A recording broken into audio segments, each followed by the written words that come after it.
Esa noche, en la cocina de un restaurante lleno de gente elegante, vi a mi hija comer restos de comida de los platos sucios. Lloraba, temblaba, se escondía, y cuando confronté a mi yerno, él me miró con desprecio y dijo: «Esa idiota solo merece eso». Esas palabras rompieron algo dentro de mí que jamás volvió a ser igual. Me llamo Magali Pisano. Tengo 58 años. Fui maestra de primaria durante 30 años y pensé que sabía reconocer el dolor en los ojos de una persona. Pero nunca imaginé que tendría que reconocerlo en los ojos de mi propia hija. Esta es mi historia.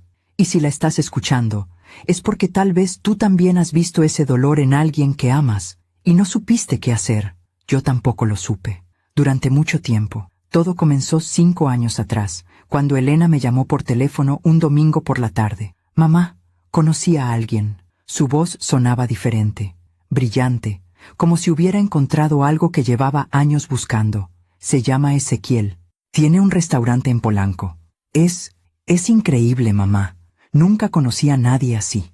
Recuerdo que estaba regando mis geranios en el patio cuando escuché esas palabras. El agua caía suave sobre las hojas, y el sol de la tarde pintaba todo de dorado. Era uno de esos momentos que después recuerdas con claridad, porque algo en tu interior ya sabía que las cosas iban a cambiar. «¿Cuándo lo conoceré?», le pregunté. «Pronto, mamá. Muy pronto. Quiero que lo conozcas. Sé que te va a encantar». Y colgó. Elena tenía 32 años entonces. Trabajaba como diseñadora gráfica.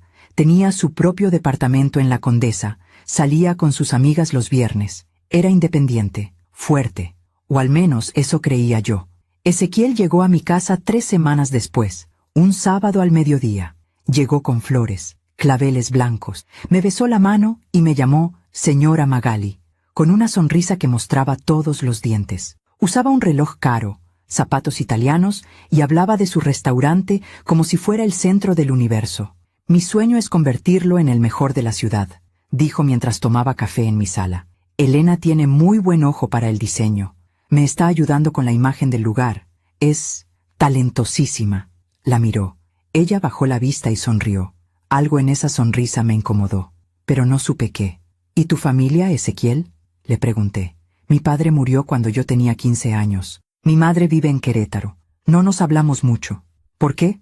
«Diferencias, señora Magali. Diferencias». No dio más detalles, y yo no insistí. Cuando se fueron, cerré la puerta y me quedé parada en el pasillo. La casa estaba en silencio. Miré por la ventana y los vi subir al auto de él.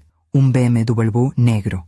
Ezequiel le abrió la puerta a Elena, pero antes de que ella entrara, le tocó la cintura con firmeza.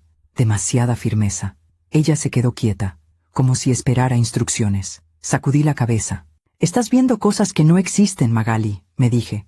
«Estás celosa porque tu hija tiene novio». Pero esa noche no pude dormir. Los meses pasaron.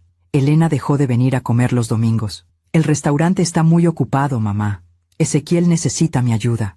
Dejó de contestar mis llamadas. «Perdón, mamá, estaba trabajando».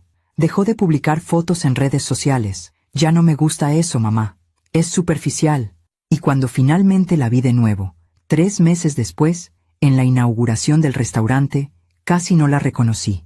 Había bajado de peso, mucho peso. Usaba un vestido negro que le quedaba grande, y su maquillaje no lograba ocultar las ojeras. Pero lo peor no era eso. Lo peor era su mirada. Vacía, como si alguien hubiera apagado una luz dentro de ella.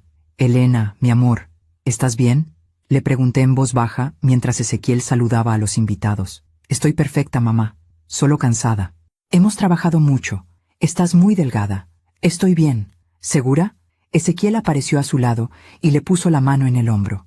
Ella se tensó. Lo vi, claramente. «Señora Magali, ¿qué le parece el lugar?». Elena hizo todo el diseño. «Es una artista, ¿verdad?». «Sí», dije, «es una artista». Esa noche, cuando regresé a mi casa, me senté en la cocina con una taza de té de manzanilla. Miré las fotografías de Elena que tenía en el refrigerador. Elena a los 5 años, con sus trenzas. Elena a los 15, en su graduación de secundaria. Elena a los 25, el día que abrió su propio estudio. Siempre sonriendo, siempre brillante. ¿Dónde estaba esa niña ahora? Y lo peor de todo es que yo lo sabía. En el fondo, lo sabía, pero no quise verlo, porque reconocer el dolor en los ojos de tu propia hija significa aceptar que fallaste, que no la protegiste, que no supiste leer las señales, y eso duele más que cualquier cosa en el mundo. A veces confiamos demasiado en quien no debemos. ¿Tú también te has decepcionado de alguien que amabas? Cuéntame tu historia en los comentarios, quiero leerte. Pasaron 6 meses más, 6 meses en los que vi a mi hija convertirse en una sombra. Pero antes de contarte cómo llegamos a esa noche terrible en la cocina del restaurante, necesito que entiendas algo. Elena no siempre fue así. Elena fue una niña llena de luz. Nació un martes de octubre, a las 6 de la mañana, cuando el cielo todavía estaba oscuro y las primeras gotas de lluvia comenzaban a caer sobre la Ciudad de México. Su padre, Miguel, me sostuvo la mano durante todo el parto, y cuando la enfermera la puso en mis brazos por primera vez, Elena abrió los ojos y me miró, y juro que en ese momento supe que esa niña iba a cambiar mi vida.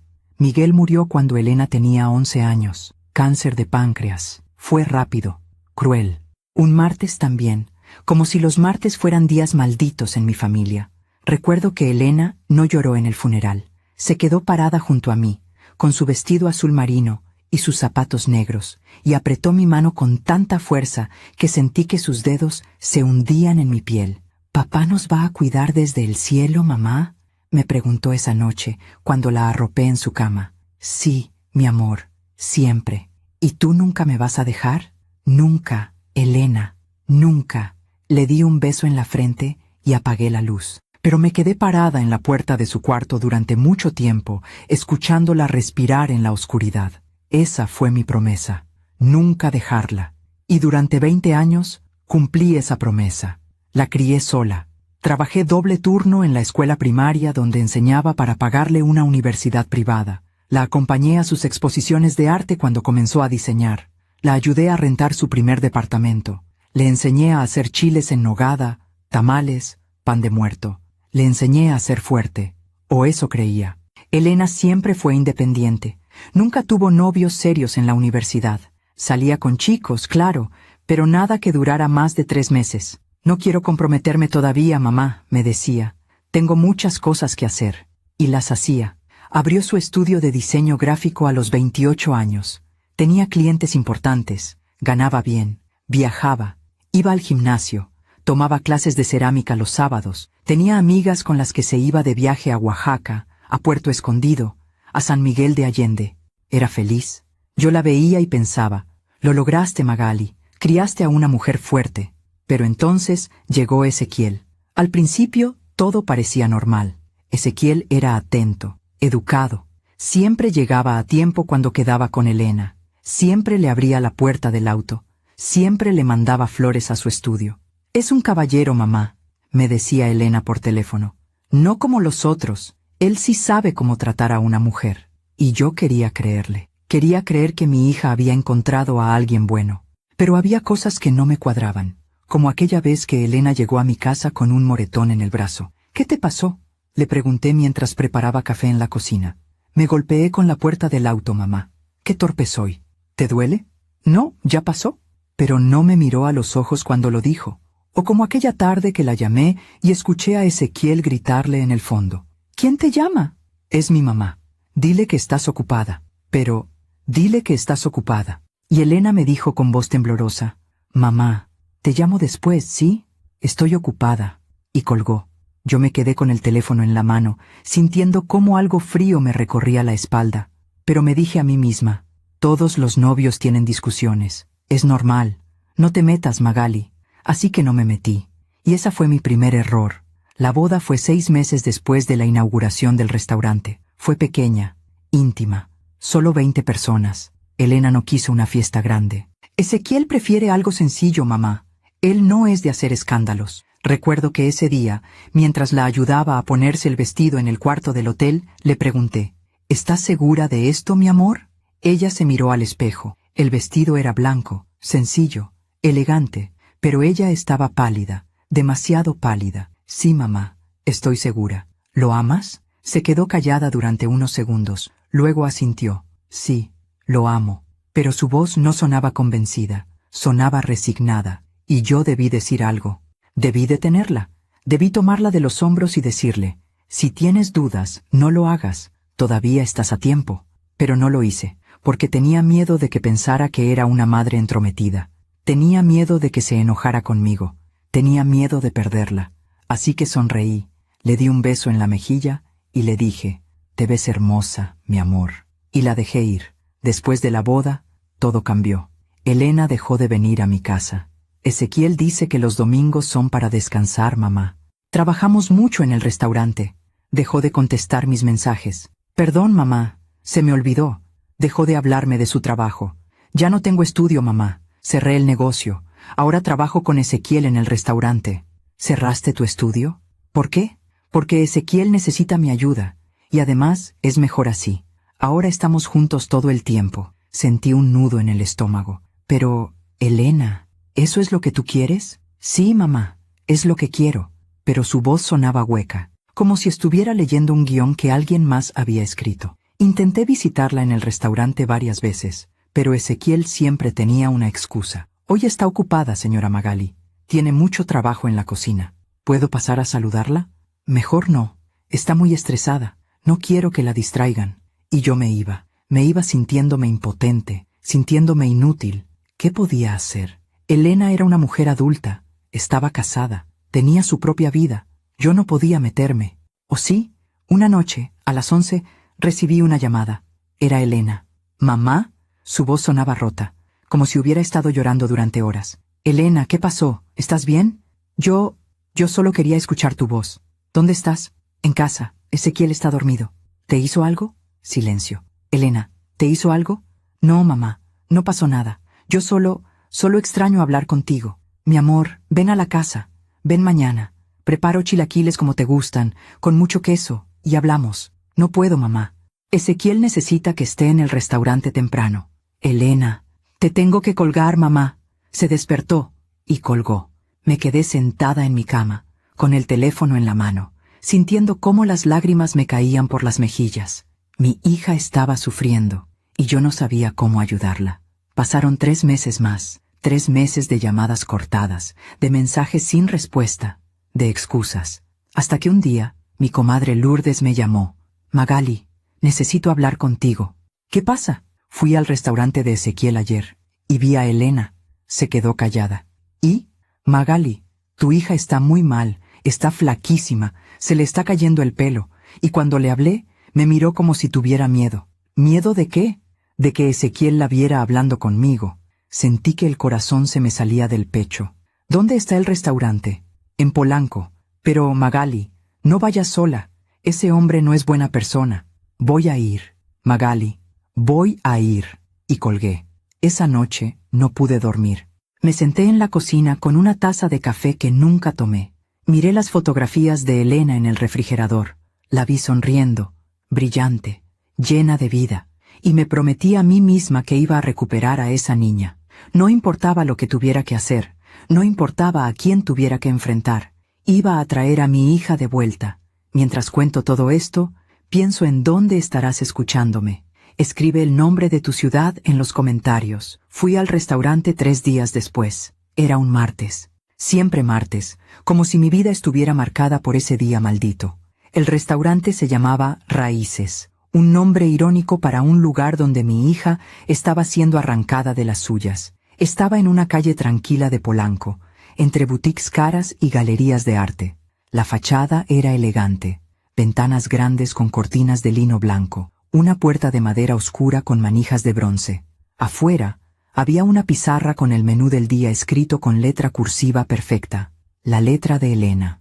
Respiré hondo y empujé la puerta. Adentro, el lugar era hermoso, mesas de madera con manteles color crema, plantas colgantes, luz natural que entraba por los ventanales, olía a café recién hecho y a pan horneado. Había música suave de fondo, bossa nova, creo. Todo parecía perfecto, demasiado perfecto. Una mesera joven se acercó con una sonrisa profesional. «Buenas tardes, señora. ¿Mesa para una persona?» «No, gracias. Vengo a ver a Elena. Soy su madre». La sonrisa de la chica vaciló por un segundo. «Ah, ella está en la cocina. Pero el chef Ezequiel no permite visitas durante el servicio». «No es una visita. Soy su madre». «Entiendo, señora. Pero las reglas son...» No me importan las reglas. Necesito ver a mi hija. En ese momento, Ezequiel salió de la cocina. Llevaba un delantal blanco impecable y una expresión que intentaba ser amable, pero que no lograba ocultar la molestia en sus ojos. Señora Magali, qué sorpresa. ¿A qué debemos el honor? Vengo a ver a Elena. Elena está ocupada. Estamos en pleno servicio del almuerzo. Solo serán 5 minutos. Lo siento, pero no es posible. Cuando uno trabaja en un restaurante, tiene que mantener el ritmo. No puede haber distracciones. Me miró fijamente, como retándome, y yo lo miré de vuelta. 5 minutos, Ezequiel. Se quedó callado durante unos segundos. Luego suspiró, como si yo fuera una cliente difícil que tenía que tolerar. Está bien. 5 minutos. Pero aquí, en el comedor, no quiero que entre a la cocina. Es protocolo de seguridad. Mentiroso. Lo supe en ese momento. Había algo que no quería que yo viera.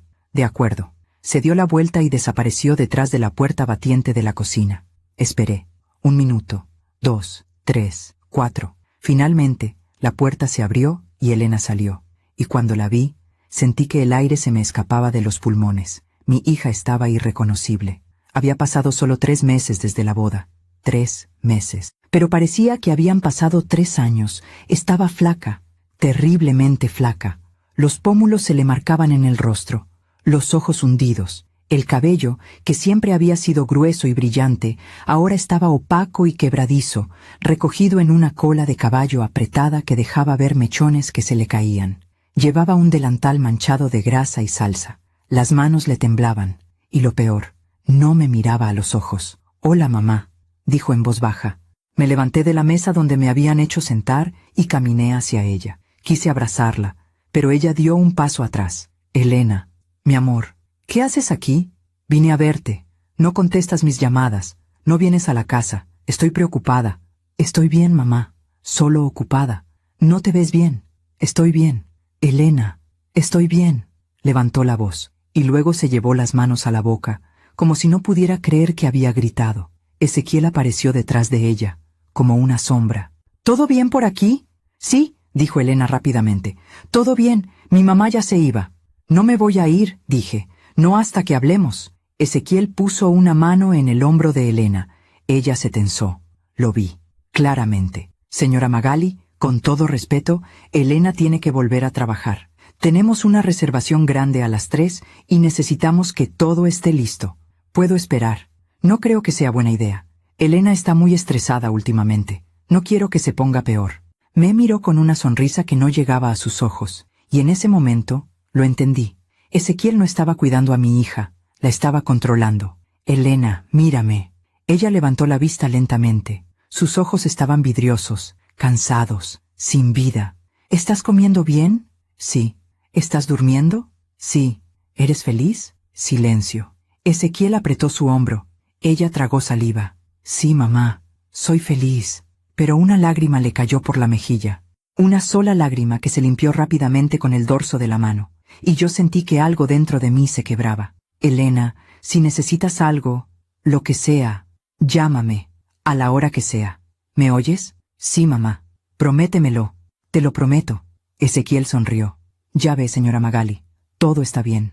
Elena solo está cansada, pero la cuido muy bien». Lo miré, y en sus ojos vi algo que me heló la sangre. Crueldad, pura crueldad. «Más te vale», dije en voz baja, y me fui. Pero no me fui lejos. Me quedé afuera del restaurante, en mi auto, estacionada al otro lado de la calle. Esperé. 2 horas, 3 horas, 4 horas. El restaurante cerró a las 5 de la tarde. Vi salir a los meseros, a los cocineros, a la chica que me había atendido. Pero Elena no salió, ni Ezequiel. A las 7 de la noche, las luces del comedor se apagaron, pero la luz de la cocina seguía encendida.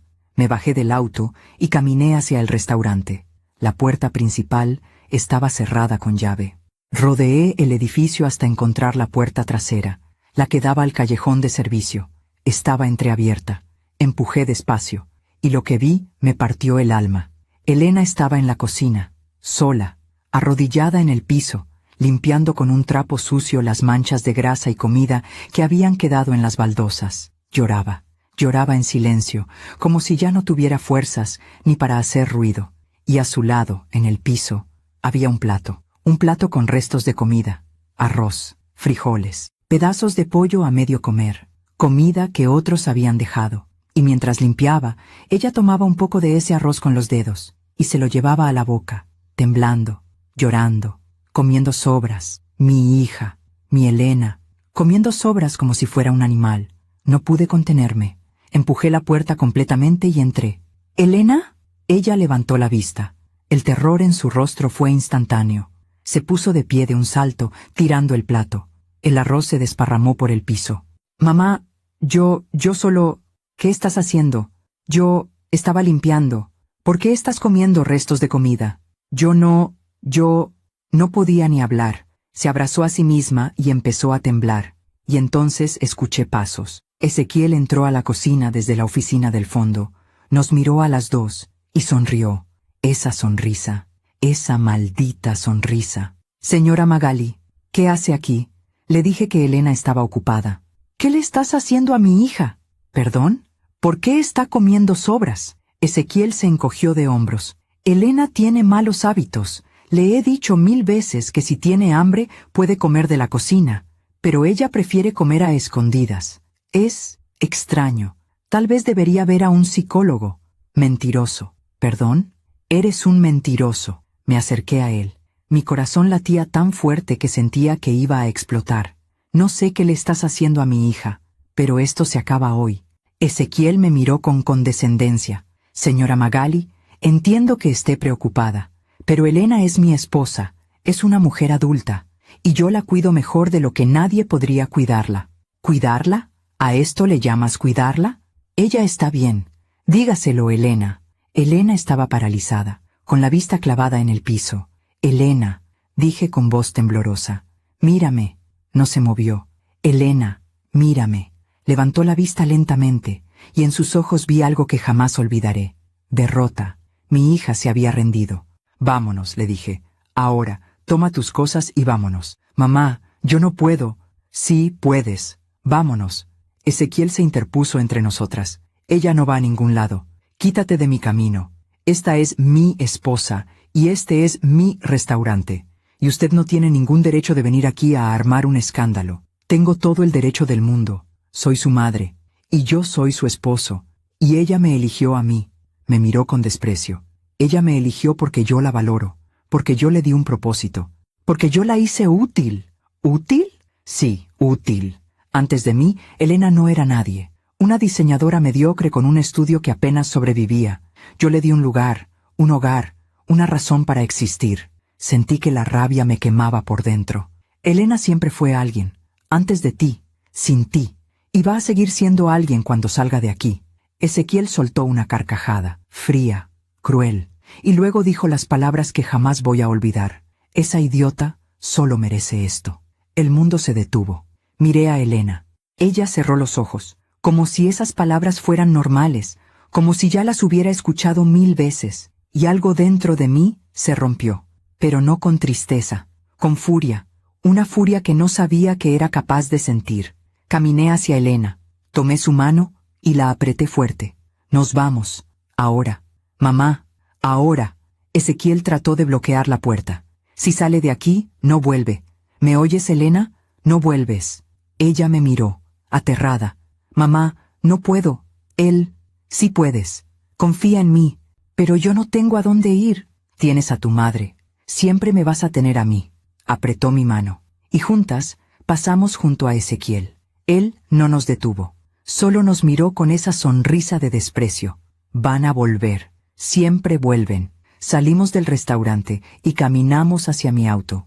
Elena temblaba. No dejaba de temblar. La ayudé a subir. Le puse el cinturón de seguridad como cuando era niña. Y antes de encender el motor, saqué mi teléfono.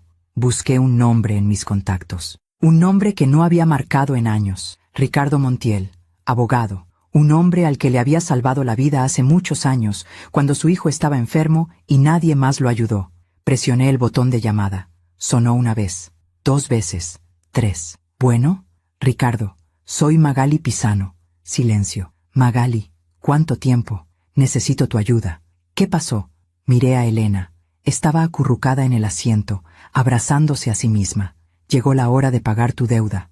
Aún me pregunto si hice lo correcto. ¿Y tú? ¿Qué habrías hecho en mi lugar? Llevé a Elena a mi casa esa noche. Era martes, 13 de marzo, las 8:15 de la noche. Recuerdo la hora exacta porque miré el reloj del tablero del auto varias veces durante el camino, como si el tiempo pudiera darme alguna respuesta sobre qué hacer ahora. Elena no habló durante todo el trayecto. Se quedó sentada en el asiento del copiloto, mirando por la ventana, abrazándose a sí misma. Temblaba. No dejaba de temblar, aunque la noche no estaba fría. Cada vez que pasábamos bajo una luz de la calle, yo la miraba de reojo. 33 años. Mi hija tenía solo 33 años, y parecía una anciana rota. Cuando llegamos a la casa, la ayudé a bajar del auto. Pesaba nada, como si sus huesos fueran de papel. La guié hasta la sala y la senté en el sofá. Le puse una manta sobre los hombros. Fui a la cocina y calenté leche con canela y miel, como le hacía cuando era niña y no podía dormir. Volví con la taza y se la di. Toma, mi amor, te va a hacer bien. Elena tomó la taza con las 2 manos. Le temblaban tanto que el líquido se movía en círculos dentro de la porcelana. Se la llevó a los labios y tomó un sorbo pequeño. Y entonces empezó a llorar. No como cuando era niña, no con sollozos fuertes o gritos. Lloraba en silencio, con las lágrimas cayéndole por las mejillas sin parar, como si algo dentro de ella se hubiera roto y ya no pudiera contenerlo. Me senté a su lado y la abracé. Ella apoyó la cabeza en mi hombro y lloró durante 20 minutos sin parar. Yo no dije nada, solo la sostuve, como cuando tenía 11 años y lloraba por la muerte de su padre, como cuando tenía 16 y su primer novio la dejó, como cuando tenía 22 y no pasó el examen de admisión a la universidad que quería. Siempre estuve ahí, y ahora también. Cuando finalmente dejó de llorar, se separó de mí y se limpió la cara con el dorso de la mano. Perdón, mamá, no tienes nada que disculpar. No debí hacer esto. Ezequiel va a estar furioso. No me importa lo que Ezequiel piense, pero yo tengo que volver. El restaurante, no vas a volver. Mamá, no entiendes, él me necesita.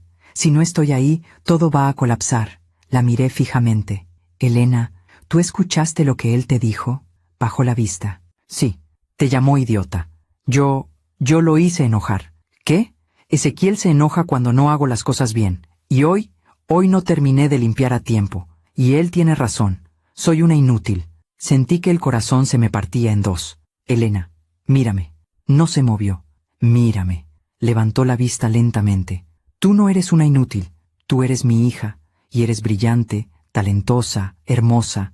Y ese hombre no tiene ningún derecho de tratarte así. Pero yo lo amo, mamá.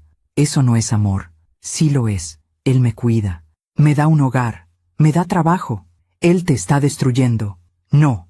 Se puso de pie de repente. La taza de leche cayó al piso y se rompió en pedazos. El líquido se desparramó sobre la alfombra. Él no me está destruyendo. Él me está ayudando a ser mejor. Antes de él, yo era un desastre. No sabía administrar mi dinero. No sabía cocinar. No sabía ser una buena esposa. Tú nunca fuiste un desastre. Sí lo era. Y él me lo dice porque me ama. Porque quiere que mejore. Elena, no entiendes nada, mamá. Tú nunca has estado con nadie desde que papá murió. No sabes lo que es una relación de verdad. Esas palabras me golpearon como un puño en el estómago. Ella se dio cuenta inmediatamente. Se llevó las manos a la boca. Mamá, perdón, no quise decir eso. Está bien, no está bien. Está bien, Elena. Estás enojada, lo entiendo. Pero no estaba bien, porque en ese momento me di cuenta de algo terrible. Ezequiel no solo le había quitado su autoestima, le había quitado su capacidad de ver la verdad. Esa noche, Elena se quedó en su antigua habitación, la habitación donde creció, donde soñaba con ser artista, donde pegaba sus dibujos en las paredes. Todavía estaba igual. No había cambiado nada desde que se fue. Su cama con la colcha azul, su escritorio con la lámpara que ya no funcionaba, sus libros de diseño gráfico en el estante, sus fotografías. Ella se sentó en la cama y miró alrededor. No puedo creer que todavía esté todo igual. Nunca quise cambiarlo. Siempre pensé que algún día volverías. No para quedarme, mamá, solo de visita, lo sé. Se acostó y se cubrió con la manta. Parecía una niña otra vez, pequeña, frágil. Mamá, ¿puedes quedarte conmigo un rato? Claro. Me senté en la orilla de la cama, como hacía cuando tenía 10 años y tenía pesadillas. ¿Recuerdas cuando papá murió?, preguntó de repente. Sí, todos los días. Yo tenía tanto miedo esa noche, miedo de que tú también te fueras, miedo de quedarme sola. Nunca te dejé, lo sé, pero yo siempre tuve ese miedo, de quedarme sola. Y cuando conocí a Ezequiel, pensé que finalmente había encontrado a alguien que nunca me iba a dejar. Se le quebró la voz, pero ahora siento que estoy más sola que nunca. Le acaricié el cabello. Estaba seco, quebradizo, como paja. No estás sola, mi amor. Yo estoy aquí. ¿Y si él tiene razón? ¿Y si yo soy una idiota? No lo eres. ¿Cómo lo sabes? Porque te conozco. Te conozco desde el día en que naciste. Y sé exactamente quién eres. Cerró los ojos. Estoy tan cansada, mamá. Lo sé. No solo físicamente. Estoy cansada de todo. De intentar ser suficiente. De intentar no equivocarme. De intentar que él no se enoje. Entonces descansa, aquí, conmigo, y mañana vemos qué hacer. ¿Y si viene por mí? No va a venir. ¿Cómo lo sabes? Porque no lo voy a dejar. Se quedó dormida 20 minutos después. Yo me quedé sentada ahí, mirándola dormir, preguntándome cómo fue que no vi todo esto antes. Los señales estaban ahí, todas, pero yo las ignoré. ¿Por qué? ¿Por miedo? ¿Por negación? ¿Por no querer aceptar que mi hija estaba en peligro? A la mañana siguiente, miércoles 14 de marzo, Elena se despertó a las 6 de la mañana. La escuché levantarse, la escuché caminar por la casa, la escuché llorar en el baño. Me levanté y fui a buscarla. Estaba sentada en el piso del baño, con el teléfono en la mano. ¿Qué pasó? Ezequiel me mandó un mensaje. Me mostró la pantalla. El mensaje decía: vuelve hoy, o no vuelvas nunca. Tienes hasta las 6 de la tarde. Elena temblaba. Mamá, tengo que volver. No, pero él me necesita. Él no te necesita. Te controla. Es diferente. Tú no entiendes. Si no vuelvo, él va... ¿Qué? ¿Qué va a hacer? Se quedó callada. Elena, ¿te ha golpeado? No. ¿Estás segura? Sí. Él nunca me ha tocado así. ¿Entonces qué? Él dice cosas que me hacen sentir que no valgo nada, que nadie más me va a querer, que sin él no soy nadie. Eso es abuso, Elena. Pero él tiene razón. No la tiene. Me arrodillé frente a ella y tomé su rostro entre mis manos. Escúchame bien. Ese hombre te está manipulando. Te está haciendo creer que eres menos de lo que eres. Pero yo te conozco. Y sé que eres mucho más que lo que él dice. Entonces, ¿por qué me siento tan vacía? Porque te ha quitado todo. Tu trabajo, tus amigos, tu autoestima, todo. Pero podemos recuperarlo. No sé si pueda, mamá. Yo sí, y voy a ayudarte. Se abrazó a mí y lloró otra vez. Y yo la sostuve, sintiendo que esta batalla iba a ser mucho más difícil de lo que pensaba. Ese día llamé a Ricardo Montiel. Ricardo era abogado. 58 años, igual que yo. Lo conocía desde hacía 30 años, cuando trabajábamos juntos en una escuela comunitaria en Iztapalapa. Su hijo, Mateo, tenía leucemia cuando era niño. Yo organicé una colecta en la escuela donde trabajaba. Reuní dinero para su tratamiento. Hablé con médicos. Busqué opciones. Mateo sobrevivió. Y Ricardo me dijo que me debía la vida. Algún día, Magali. Algún día voy a pagarte todo lo que hiciste por mi familia. Ese día había llegado. Ricardo llegó a mi casa a las 4 de la tarde. Alto, delgado, con el cabello canoso peinado hacia atrás. Usaba traje oscuro y corbata azul. Llevaba un maletín de cuero. Se sentó en la sala conmigo y con Elena. Cuéntame todo, dijo. Y yo le conté. Le conté sobre cómo conoció a Ezequiel, sobre la boda apresurada, sobre el aislamiento, sobre el restaurante, sobre la noche que la encontré comiendo sobras, sobre las palabras que Ezequiel le dijo. Ricardo escuchó en silencio, tomando notas en una libreta pequeña. Cuando terminé, se quedó callado durante unos segundos. Luego miró a Elena. ¿Él te ha golpeado? No. ¿Te ha amenazado? No directamente. ¿Te ha controlado económicamente? Elena asintió despacio. Sí. Cuando cerré mi estudio, él dijo que iba a manejar nuestras finanzas, que yo no era buena con el dinero. ¿Y ahora? Ahora no tengo acceso a nada. ¿Tienes cuentas bancarias a tu nombre? Sí, pero él tiene las contraseñas y cambió mis tarjetas por unas que están a nombre de los dos. ¿Tienes documentos? ¿Acta de nacimiento? ¿Identificación? Están en el restaurante, en la oficina de Ezequiel. Ricardo escribió algo más. ¿Y tus amigos? ¿Tu familia? No he hablado con nadie en meses. Ezequiel dice que me distraen del trabajo. Ricardo cerró la libreta y me miró. Esto es abuso psicológico y económico, y tenemos suficiente para pedir una medida de protección. ¿Qué tan rápido puedes hacerlo? Mañana mismo, pero necesito que Elena esté de acuerdo. Miró a mi hija. Elena, ¿quieres salir de esto? Ella se quedó callada durante mucho tiempo, demasiado tiempo, y luego, con voz temblorosa, dijo, no lo sé. Sentí que el mundo se me caía encima. ¿Cómo que no lo sabes? Mamá, es que... es complicado. No es complicado. Ese hombre te está destruyendo, pero yo lo amo. Eso no es amor. Para mí sí lo es. Se puso de pie, temblando. Ustedes no entienden. Ezequiel me necesita, y yo necesito sentirme necesaria. Antes de él, yo estaba sola. No tenía a nadie. Me tenías a mí. No es lo mismo. ¿Por qué no? Porque tú eres mi madre. Tienes que quererme. Pero él me eligió a mí, y eso significa algo. Ricardo se puso de pie también. Elena, escúchame con atención. Yo he trabajado con cientos de casos como el tuyo, y sé exactamente lo que estás sintiendo ahora mismo. No, no lo sabes. Sí lo sé. Te sientes culpable, te sientes responsable, sientes que si te vas, él va a sufrir, o que vas a fracasar, o que nadie más te va a querer. Elena empezó a llorar. Pero nada de eso es verdad. Esos son los pensamientos que él puso en tu cabeza. No son tuyos, son de él. ¿Y si tiene razón? ¿Y si yo soy una idiota?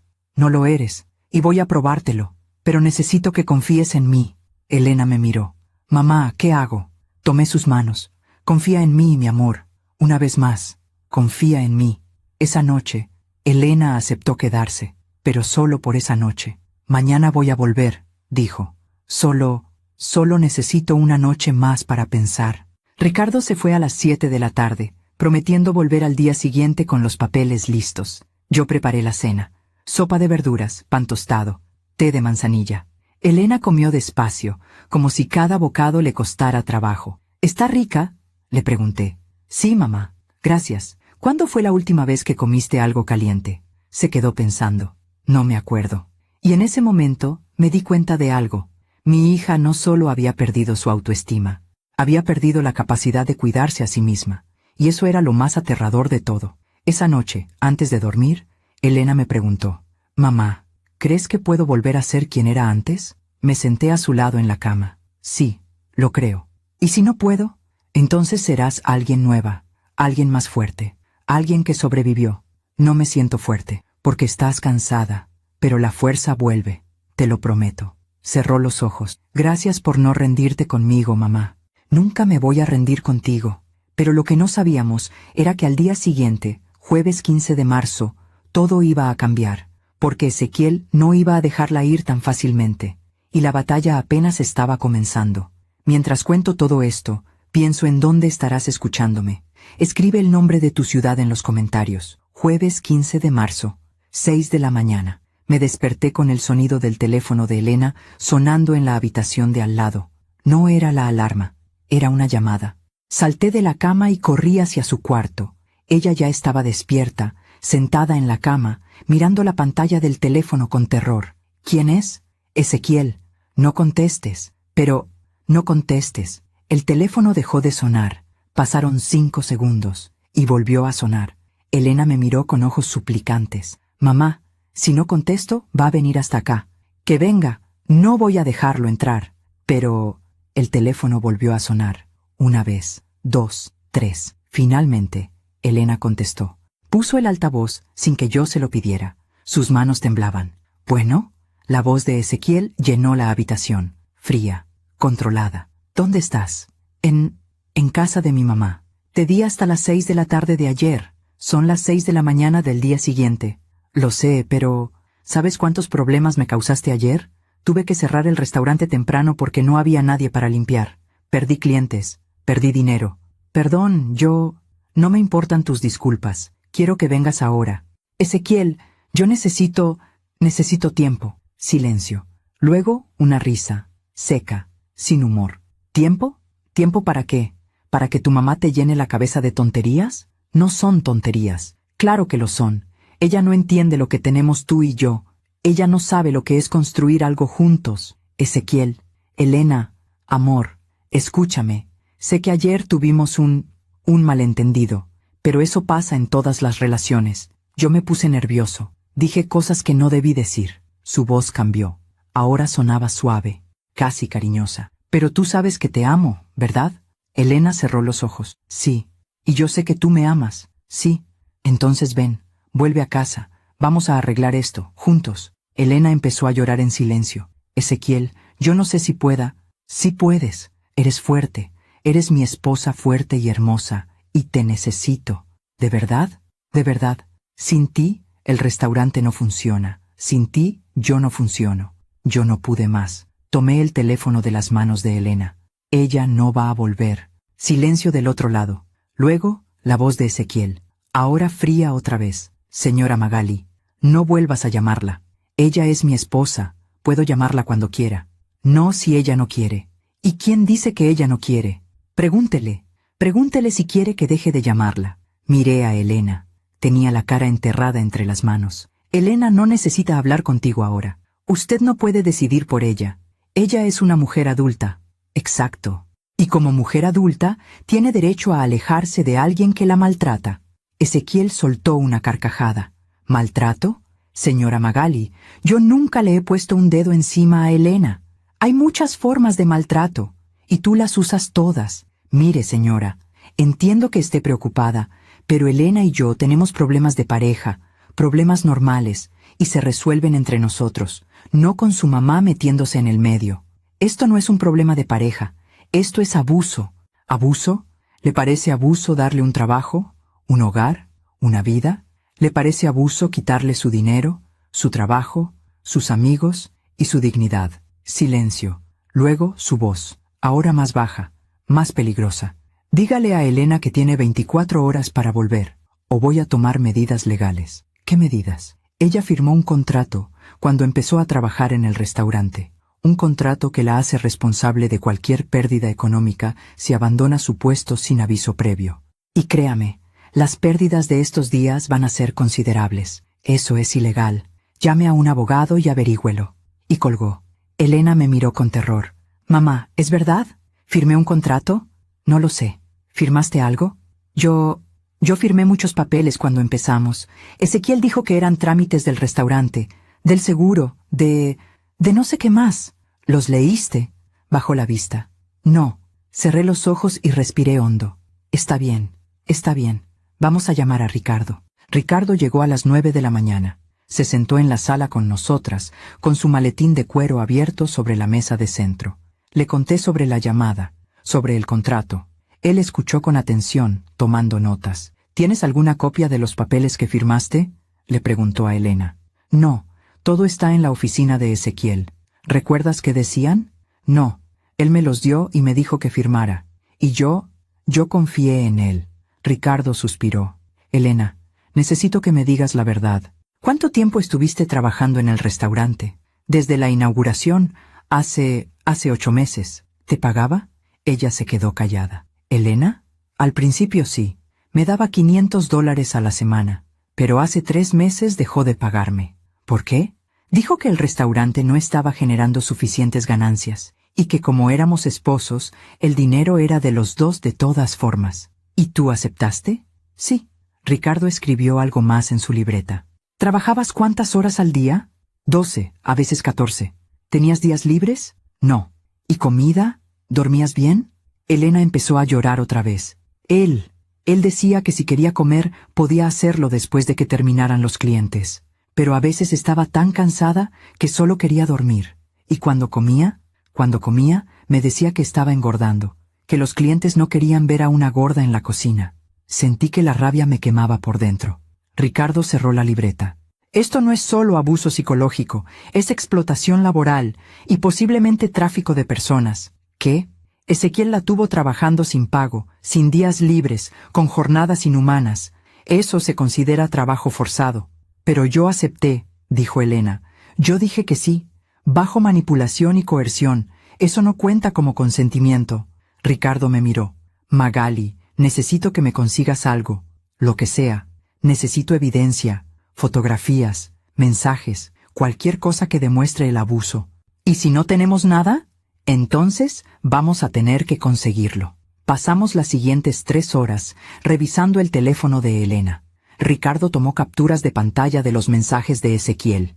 Había cientos, mensajes diciéndole que era inútil, que estaba gorda, que no servía para nada, que nadie más la iba a querer.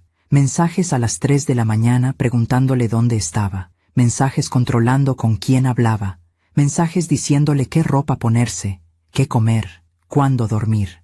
Era un manual de abuso psicológico, y Elena había vivido con eso durante 8 meses. A las 12 del mediodía, Ricardo se fue con una carpeta llena de evidencia. Voy a preparar la solicitud de medida de protección. Y también voy a iniciar un caso por explotación laboral. ¿Cuánto tiempo va a tomar? Si todo va bien, podemos tener la medida de protección en 48 horas, el jueves 17 de marzo a más tardar. ¿Y el divorcio? Eso va a tomar más tiempo. Pero podemos iniciarlo de inmediato. Elena levantó la vista. ¿Divorcio?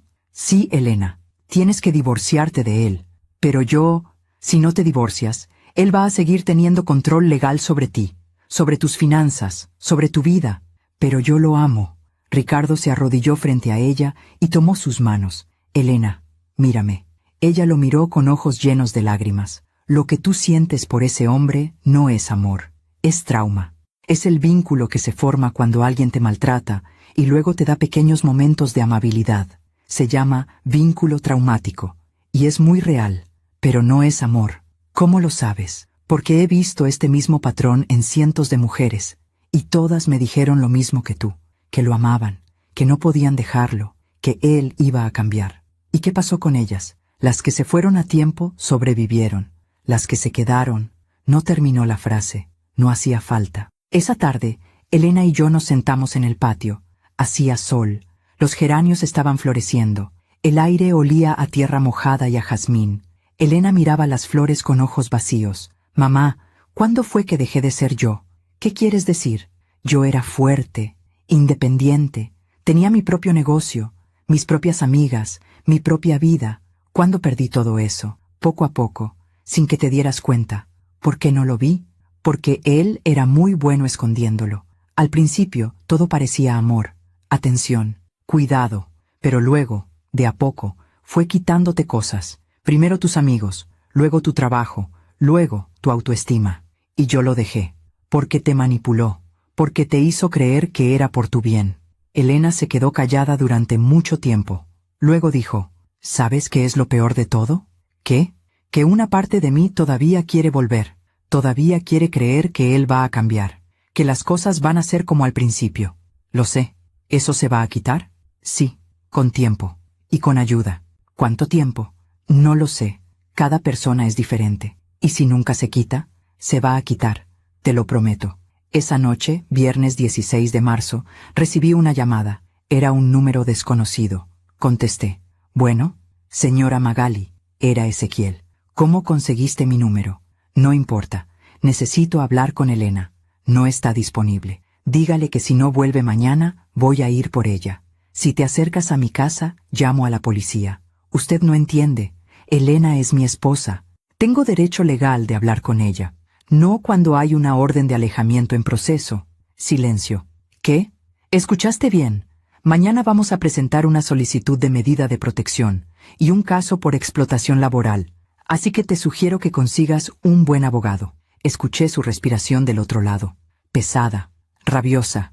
Usted se va a arrepentir de esto. Lo dudo. Elena va a volver. Siempre vuelven. Esta vez no. Ya lo veremos. Y colgó. Esa noche no pude dormir. Me quedé despierta, sentada en la sala, con las luces apagadas, mirando la puerta, esperando. ¿Esperando qué? ¿Que Ezequiel llegara? ¿Que irrumpiera en mi casa? ¿Que se llevara a Elena? A las 3 de la mañana, escuché un ruido afuera. Me levanté despacio y me acerqué a la ventana. Había un auto estacionado frente a mi casa, un BMW negro, el auto de Ezequiel. Estaba ahí, sentado en el asiento del conductor, mirando hacia mi casa, no haciendo nada, solo mirando. Sentí un escalofrío. Tomé mi teléfono y llamé a la policía. Hay un hombre afuera de mi casa, acosando. ¿Lo conoce? Es el esposo de mi hija. Tenemos una orden de alejamiento en proceso. Vamos a mandar una patrulla. Colgué y seguí mirando. Ezequiel no se movió. Se quedó ahí durante 20 minutos, hasta que llegó la patrulla. Los policías se acercaron a su auto. Hablaron con él. Él les mostró algo, probablemente su identificación. Luego se fue, pero antes de irse, miró hacia mi casa una última vez. Y yo supe que esto no había terminado. Apenas estaba comenzando. Sábado 17 de marzo, 6 de la mañana. Ricardo llegó a mi casa con los papeles. Tenemos la audiencia a las 10 de la mañana. El juez va a revisar la evidencia y va a decidir si otorga la medida de protección temporal. Y si no la otorga, la va a otorgar. Tenemos suficiente evidencia. Elena estaba sentada en el sofá, pálida, temblando. ¿Tengo que ir? Sí. Tienes que declarar frente al juez. No puedo. Sí puedes. No puedo verlo. No vas a verlo. Va a estar en otra sala. Todo va a ser por videoconferencia. Elena cerró los ojos. Tengo miedo. Lo sé, pero yo voy a estar contigo. Y tu mamá también. Llegamos al juzgado a las 9:30. Era un edificio gris, frío, con pasillos largos y silenciosos. Nos sentamos en una sala de espera. Elena no dejaba de mover las piernas. Estaba aterrada. A las 10 en punto nos llamaron. Entramos a una sala pequeña con una computadora y una cámara. Del otro lado de la pantalla estaba el juez, un hombre de unos 60 años, con lentes y expresión seria. Buenos días, ¿Elena Pisano Montiel? Sí. Necesito que me cuente con sus propias palabras lo que ha estado viviendo. Elena me miró. Yo le apreté la mano. Y entonces, con voz temblorosa, empezó a hablar. Habló durante 20 minutos, del aislamiento, del control, de los insultos, del trabajo forzado, de la noche en la cocina. Y cuando terminó, el juez se quedó callado durante unos segundos. Luego dijo, «Señorita Pisano, voy a otorgar la medida de protección temporal. El señor Ezequiel Mendoza no podrá acercarse a usted a menos de 200 metros. No podrá contactarla por ningún medio. Y si lo hace, será arrestado inmediatamente». Elena empezó a llorar, pero esta vez no de tristeza, de alivio. Aún me pregunto si hice lo correcto. ¿Y tú? ¿Qué habrías hecho en mi lugar? Sábado 17 de marzo, 2 de la tarde. Salimos del juzgado con la medida de protección en mano. Era un documento oficial, con el sello del tribunal, con la firma del juez, con el nombre de Ezequiel Mendoza en letras negras y claras. Elena lo miraba como si no pudiera creer que era real. ¿Esto significa que no puede acercarse a mí? Exacto, dijo Ricardo. 200 metros. Si te ve en la calle, tiene que irse. Si intenta contactarte, va preso. ¿Y el restaurante? Puedes ir a recoger tus cosas, pero con escolta policial. Yo voy a coordinar eso para el lunes. ¿El lunes? ¿Por qué no hoy? Porque hoy es sábado, y porque quiero que tengas un par de días para procesar todo esto antes de volver a verlo. Elena asintió despacio, pero yo la conocía. Conocía esa mirada. Todavía tenía dudas. Todavía una parte de ella quería volver. Esa noche preparé pozole, el favorito de Elena desde que era niña. Pozole rojo, con rábanos, lechuga, orégano, tostadas crujientes. El olor llenó toda la casa. Elena se sentó en la mesa de la cocina y me observó cocinar. No hablamos durante mucho tiempo, solo el sonido de la olla burbujeando, el agua corriendo, los platos chocando. Finalmente, ella rompió el silencio. «Mamá, ¿te puedo hacer una pregunta?» «Claro. ¿Cómo supiste que papá era el correcto?» Me detuve, con la cuchara en la mano. No esperaba esa pregunta. «¿Por qué lo preguntas?» Porque yo pensé que Ezequiel era el correcto, y me equivoqué. Entonces, ¿cómo se supone que sepa la diferencia? Apagué la estufa y me senté frente a ella. Tu papá nunca me hizo sentir menos, nunca me controló, nunca me quitó nada. Al contrario, cuando estaba con él, me sentía más yo misma, más fuerte, más capaz. ¿Y con Ezequiel? ¿Cómo te sentías con Ezequiel? Elena bajó la vista, pequeña, inútil, como si nunca fuera suficiente. Entonces ahí está tu respuesta. Ella jugó con sus manos, pero al principio no era así. Al principio me hacía sentir especial, como si fuera la única mujer en el mundo. Esa es la trampa, mi amor. Todos los abusadores empiezan así. Te hacen sentir amada, valorada. Y cuando ya confías en ellos, cuando ya dependes de ellos, ahí es cuando empiezan a quitarte pedazos, poco a poco, tan lento que ni siquiera te das cuenta. ¿Y por qué no me di cuenta? Porque eres humana. Y porque el amor nos hace ciegos. Elena empezó a llorar otra vez. Mamá, tengo tanto miedo. ¿De qué? De que nunca vaya a poder confiar en nadie otra vez, de que siempre vaya a estar esperando que la persona que amo se convierta en un monstruo. Me levanté y la abracé. Eso también se va a curar, con tiempo, te lo prometo. Domingo 18 de marzo. Elena se despertó gritando a las 4 de la mañana. Corrí a su habitación. Estaba sentada en la cama, empapada en sudor, temblando. ¿Qué pasó? Soñé que Ezequiel entraba a la casa, que me arrastraba de vuelta al restaurante, y que tú no podías detenerlo. Solo fue una pesadilla, pero se sintió tan real. Me senté a su lado. Elena, él no va a venir. Tiene una orden de alejamiento. Si se acerca, va preso. ¿Y si no le importa? Le va a importar. Los hombres como Ezequiel son cobardes. Solo son valientes cuando tienen control. Pero cuando pierden ese control, se rinden.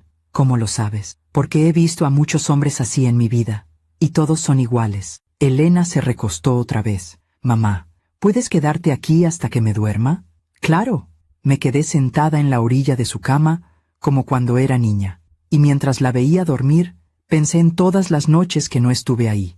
Todas las noches que ella pasó sola, con miedo, sin nadie que la protegiera. Y me prometí a mí misma que nunca más volvería a fallarle. Lunes 19 de marzo, 9 de la mañana. Ricardo llegó con 2 policías, un hombre y una mujer, ambos de unos 30 años, uniformados, serios. Vamos a ir al restaurante, dijo Ricardo.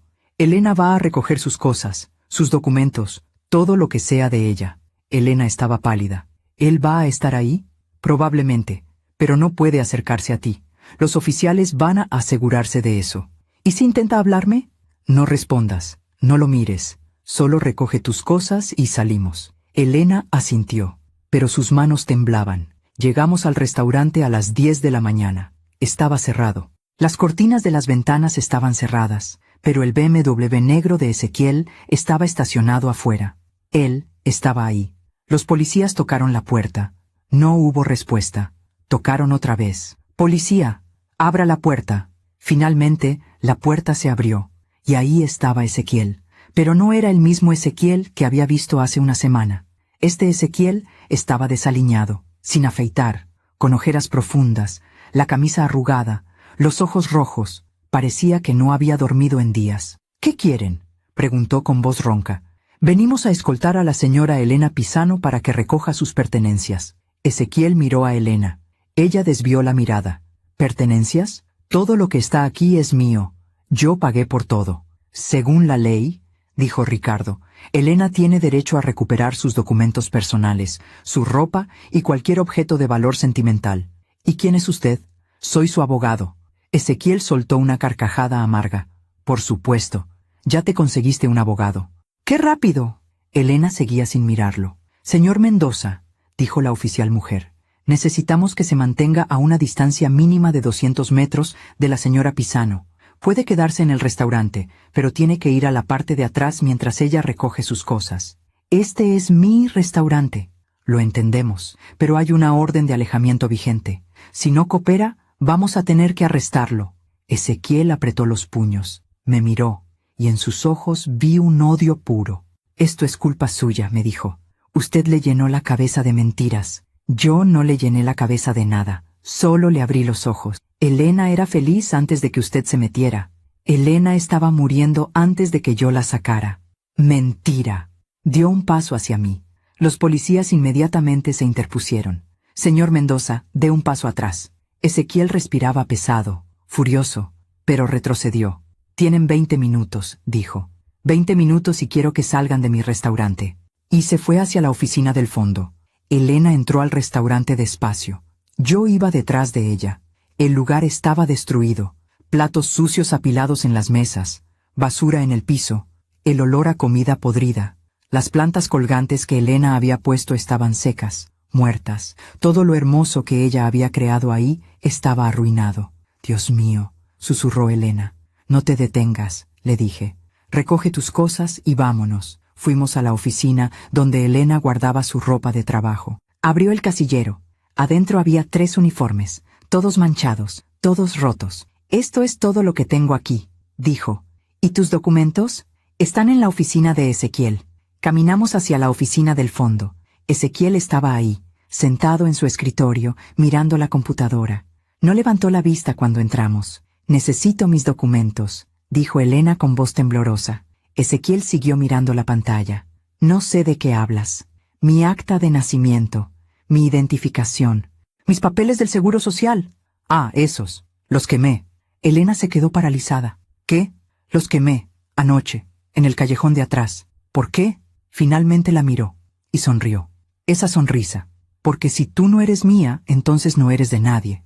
Ricardo inmediatamente llamó a los policías. Destruir documentos oficiales es un delito federal. Pruébenlo, dijo Ezequiel. Salimos de la oficina y fuimos al callejón de atrás. Ahí, en un tambo de metal, había cenizas, cenizas de papel, cenizas de la identidad de Elena. Ella se arrodilló junto al tambo y metió las manos entre las cenizas, como si pudiera recuperar algo. Pero no quedaba nada, solo polvo. No importa, dijo Ricardo. Podemos sacar copias de todo. Va a tomar tiempo, pero se puede hacer. Pero Elena no respondió. Solo miraba las cenizas con ojos vacíos, y yo supe que algo dentro de ella acababa de romperse otra vez. Salimos del restaurante. Ezequiel estaba parado en la puerta, mirándonos. ¿Ya se van?, preguntó con falsa dulzura. Elena finalmente lo miró, y por primera vez en meses habló con voz firme. Sí, ya me voy, y no voy a volver. Ezequiel soltó una carcajada. Ya lo veremos. No, no hay nada que ver. Esto se acabó. ¿Se acabó? Elena, amor, no puedes acabar algo que nunca va a terminar. Tú eres mía, siempre lo fuiste, siempre lo serás. No soy tuya, nunca lo fui. Claro que sí, te hice quien eres. Sin mí, no eres nada. Elena dio un paso hacia él. Los policías se pusieron alertas, pero ella solo lo miró fijamente. Tienes razón en algo, dijo. Sin ti, no soy la mujer rota y asustada que era contigo. Sin ti, puedo volver a ser quien era antes. Y eso es exactamente lo que voy a hacer.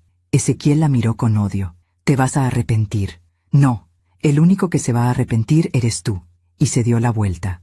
Y caminó hacia el auto, con la cabeza en alto, por primera vez en 8 meses.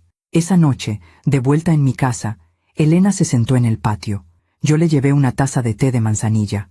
¿Cómo te sientes? No lo sé. Vacía, enojada, aliviada, todo al mismo tiempo. Es normal. Mamá, cuando vi esas cenizas, cuando vi que había quemado mis documentos, me di cuenta de algo. ¿Qué? Que él nunca me amó, porque cuando amas a alguien no destruyes su identidad, no quemas su pasado, no la conviertes en nada. Tienes razón. Entonces, ¿por qué me duele tanto? Porque tú sí lo amaste, o al menos amaste la idea de lo que pensaste que él era. Elena bebió un sorbo de té. ¿Sabes qué es lo más triste de todo? ¿Qué? Que yo le di todo, mi trabajo, mis amigos, mi dignidad, todo, y él lo único que hizo fue quitarme más. Pero ahora lo recuperaste. ¿Recuperé qué? No tengo trabajo, no tengo dinero, no tengo documentos, no tengo nada. Me tienes a mí. Elena me miró, y por primera vez en mucho tiempo sonrió. Una sonrisa pequeña, frágil, pero real. Gracias, mamá. De nada, mi amor. Martes 20 de marzo, 5 de la mañana. Me desperté con el sonido de mi teléfono. Era un mensaje de un número desconocido. Abrí el mensaje. Era una fotografía de Elena, durmiendo, en su cama, en mi casa, tomada desde la ventana de su habitación, y debajo de la foto, un mensaje. Siempre te estoy viendo. Sentí que el corazón se me salía del pecho. Corrí hacia la habitación de Elena. Ella seguía dormida. La ventana estaba cerrada, pero las cortinas estaban abiertas. Alguien había estado ahí. Alguien la había estado observando. Tomé mi teléfono y llamé a la policía. Necesito que vengan ahora. Ahora. Los policías llegaron 20 minutos después. Revisaron el patio, las ventanas, el callejón de atrás. Encontraron huellas de zapatos en la tierra debajo de la ventana de Elena. Huellas frescas, de hace pocas horas. ¿Tiene idea de quién pudo haber sido?, preguntó el oficial. Sí, mi ex yerno, Ezequiel Mendoza. ¿Tiene una orden de alejamiento contra él? Sí. Entonces esto es una violación. Vamos a arrestarlo. A las 8 de la mañana, Ezequiel fue arrestado, en el restaurante. delante de todos los empleados, delante de los primeros clientes de la mañana. Lo esposaron, lo leyeron sus derechos, y se lo llevaron. Elena y yo lo vimos en las noticias esa tarde. Dueño de restaurante en Polanco arrestado por acoso y violación de orden de alejamiento. Elena miraba la pantalla con ojos vacíos. ¿Ya terminó?, preguntó. Todavía no, pero ya casi. Esa noche, Ricardo nos llamó. Ezequiel salió bajo fianza, $50,000. ¿Qué? Lo siento, Magali. El juez consideró que no era un peligro para la sociedad. ¿No es un peligro? Estaba acechando a mi hija. Lo sé, pero la ley es así. Sin embargo, ahora tiene una orden de alejamiento más estricta, y si la viola otra vez, va preso sin fianza. ¿Y se supone que eso me hace sentir mejor? No, pero es lo mejor que podemos hacer por ahora. Colgué. Elena me miraba con terror. Mamá, él va a volver. No lo va a hacer. Sí lo va a hacer. Lo conozco. No va a parar hasta que me recupere. Y en ese momento, supe que tenía razón. Ezequiel no iba a parar. No hasta que se le obligara. Y yo iba a ser la que lo obligara. Aún me pregunto si hice lo correcto. ¿Y tú? ¿Qué habrías hecho en mi lugar? Miércoles 21 de marzo, 6 de la mañana. No había dormido en toda la noche. Me quedé sentada en la sala, con todas las luces encendidas, mirando las ventanas, esperando. ¿Esperando qué? ¿Que Ezequiel apareciera otra vez? ¿Que intentara entrar? Elena tampoco durmió. La escuché caminar por su habitación toda la noche, abriendo cajones, cerrando puertas, llorando en silencio. A las 6:30 salió de su cuarto. Estaba vestida, con jeans y una blusa que le quedaba grande, el cabello recogido en una cola de caballo. «Buenos días, mamá». «Buenos días, mi amor. ¿Dormiste algo?» «No, yo tampoco». Se sentó a mi lado en el sofá. «Mamá, necesito decirte algo». «¿Qué pasa?» «Quiero ir a terapia». La miré sorprendida. ¿Terapia?» «Sí, Ricardo me recomendó una psicóloga. Se especializa en víctimas de abuso. Y yo creo que la necesito». Tomé su mano. «Me parece muy buena idea. Tengo miedo de que me diga que estoy loca, que todo esto fue mi culpa». «No va a decir eso». «¿Cómo lo sabes?» «Porque nada de esto es tu culpa. Y cualquier profesional serio sabe eso». Elena asintió despacio. «Ricardo ya me consiguió una cita para hoy a las 2 de la tarde. ¿Puedes acompañarme?» «Por supuesto». Desayunamos en silencio. Café, pan tostado, huevos revueltos que Elena apenas tocó. Yo intentaba actuar normal, como si no estuviera aterrada de que Ezequiel apareciera en cualquier momento, como si no hubiera pasado toda la noche revisando las ventanas, como si no tuviera un bate de béisbol escondido detrás de la puerta. A las 9 de la mañana, Ricardo llamó. «Magali, tenemos un problema». «¿Qué pasó?» Ezequiel presentó una demanda. «¿Qué tipo de demanda?» «Está demandando a Elena por daños y perjuicios. Dice que al abandonar el restaurante sin aviso previo, causó pérdidas económicas de $50,000. ¿$50,000? Elena levantó la vista, aterrada. «Es una estrategia de intimidación», dijo Ricardo. «No tiene ningún caso, pero va a tomar tiempo demostrarlo en corte». «¿Cuánto tiempo?» «Meses, tal vez un año». «No tenemos un año». «Lo sé, pero vamos a pelear esto. Vamos a demostrar que Elena trabajó sin pago, que fue explotada, que el contrato que supuestamente firmó fue bajo coerción. Y mientras tanto, Elena tiene que mantenerse alejada de él. No puede responder sus mensajes, no puede hablarle.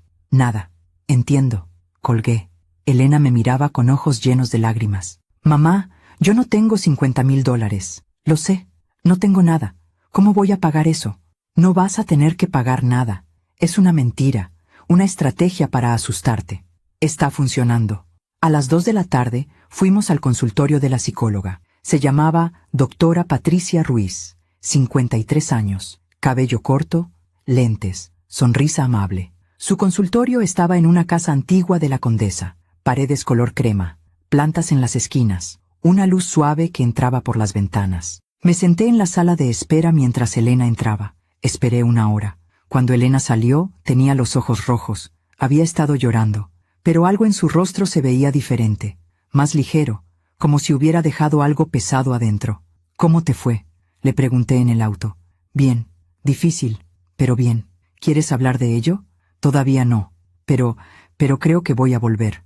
La doctora Ruiz me dijo que tengo que venir 2 veces por semana, al menos por los primeros 3 meses. Perfecto. Vamos a ir». Jueves 22 de marzo, 11 de la mañana. Estaba regando las plantas en el patio cuando escuché que tocaban la puerta. Elena estaba en su cuarto, leyendo. Me acerqué a la puerta y miré por la mirilla. Era Ezequiel. Estaba parado ahí, con traje oscuro, corbata, el cabello peinado hacia atrás, como si fuera una visita normal, como si no hubiera una orden de alejamiento, como si no hubiera sido arrestado hace 2 días. Tocó otra vez. Señora Magali, sé que está ahí. Solo quiero hablar. No respondí. Por favor, 5 minutos. Necesito hablar con Elena. Vete o llamo a la policía. Grité del otro lado de la puerta. No tiene que ser así. Podemos arreglar esto como adultos civilizados. Tienes una orden de alejamiento. Estás violándola ahora mismo. Solo quiero ver a mi esposa. Ella no quiere verte. Silencio. Luego, su voz, más baja, más peligrosa. Usted no puede mantenerla encerrada para siempre. No la tengo encerrada. Está aquí porque quiere. ¿Así? ¿Por qué no le preguntamos a ella? Escuché pasos detrás de mí. Me di la vuelta. Elena estaba ahí, pálida, temblando. ¿Es él? Susurró. Sí, vete a tu cuarto. No, quiero hablar con él. Elena, no. Necesito hacerlo, mamá. Necesito decirle lo que siento. Puedes hacerlo después, cuando estés lista.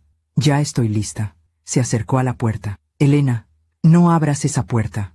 No voy a abrirla. Solo voy a hablar. Se quedó parada frente a la puerta cerrada. Ezequiel, dijo con voz temblorosa. Del otro lado silencio. Luego, Elena, amor, ¿eres tú? Sí. ¿Te extraño tanto? Ezequiel, yo necesito que me escuches. Lo que sea, amor. Lo que sea. Quiero el divorcio. Silencio. Largo. Pesado. ¿Qué? Quiero el divorcio. Esto no está funcionando. Nunca funcionó.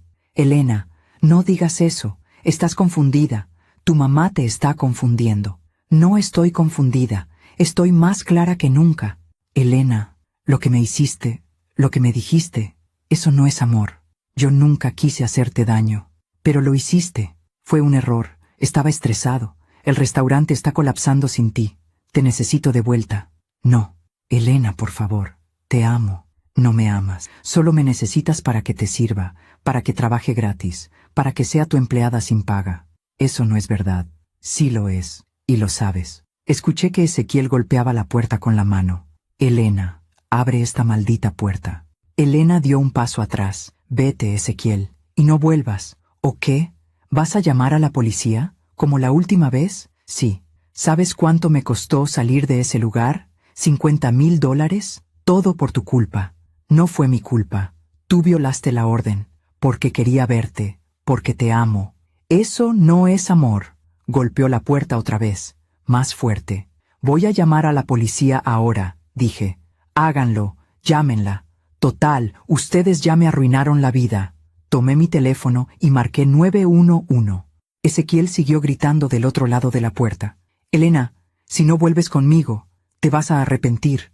¿Me oyes? Te vas a arrepentir. Policía, ¿cuál es su emergencia? Hay un hombre violando una orden de alejamiento en mi casa. Está golpeando la puerta, amenazando. ¿Dirección? Di mi dirección. Ya mandamos una patrulla. Colgué. Ezequiel seguía golpeando la puerta, pero luego, de repente, se detuvo. Escuchamos pasos alejándose, un motor encendiéndose, el BMW arrancando. Se fue. Pero antes de irse, gritó una última cosa. Esto no se acaba así, Elena. Nunca se va a acabar. La policía llegó 5 minutos después. Les dimos la descripción del auto.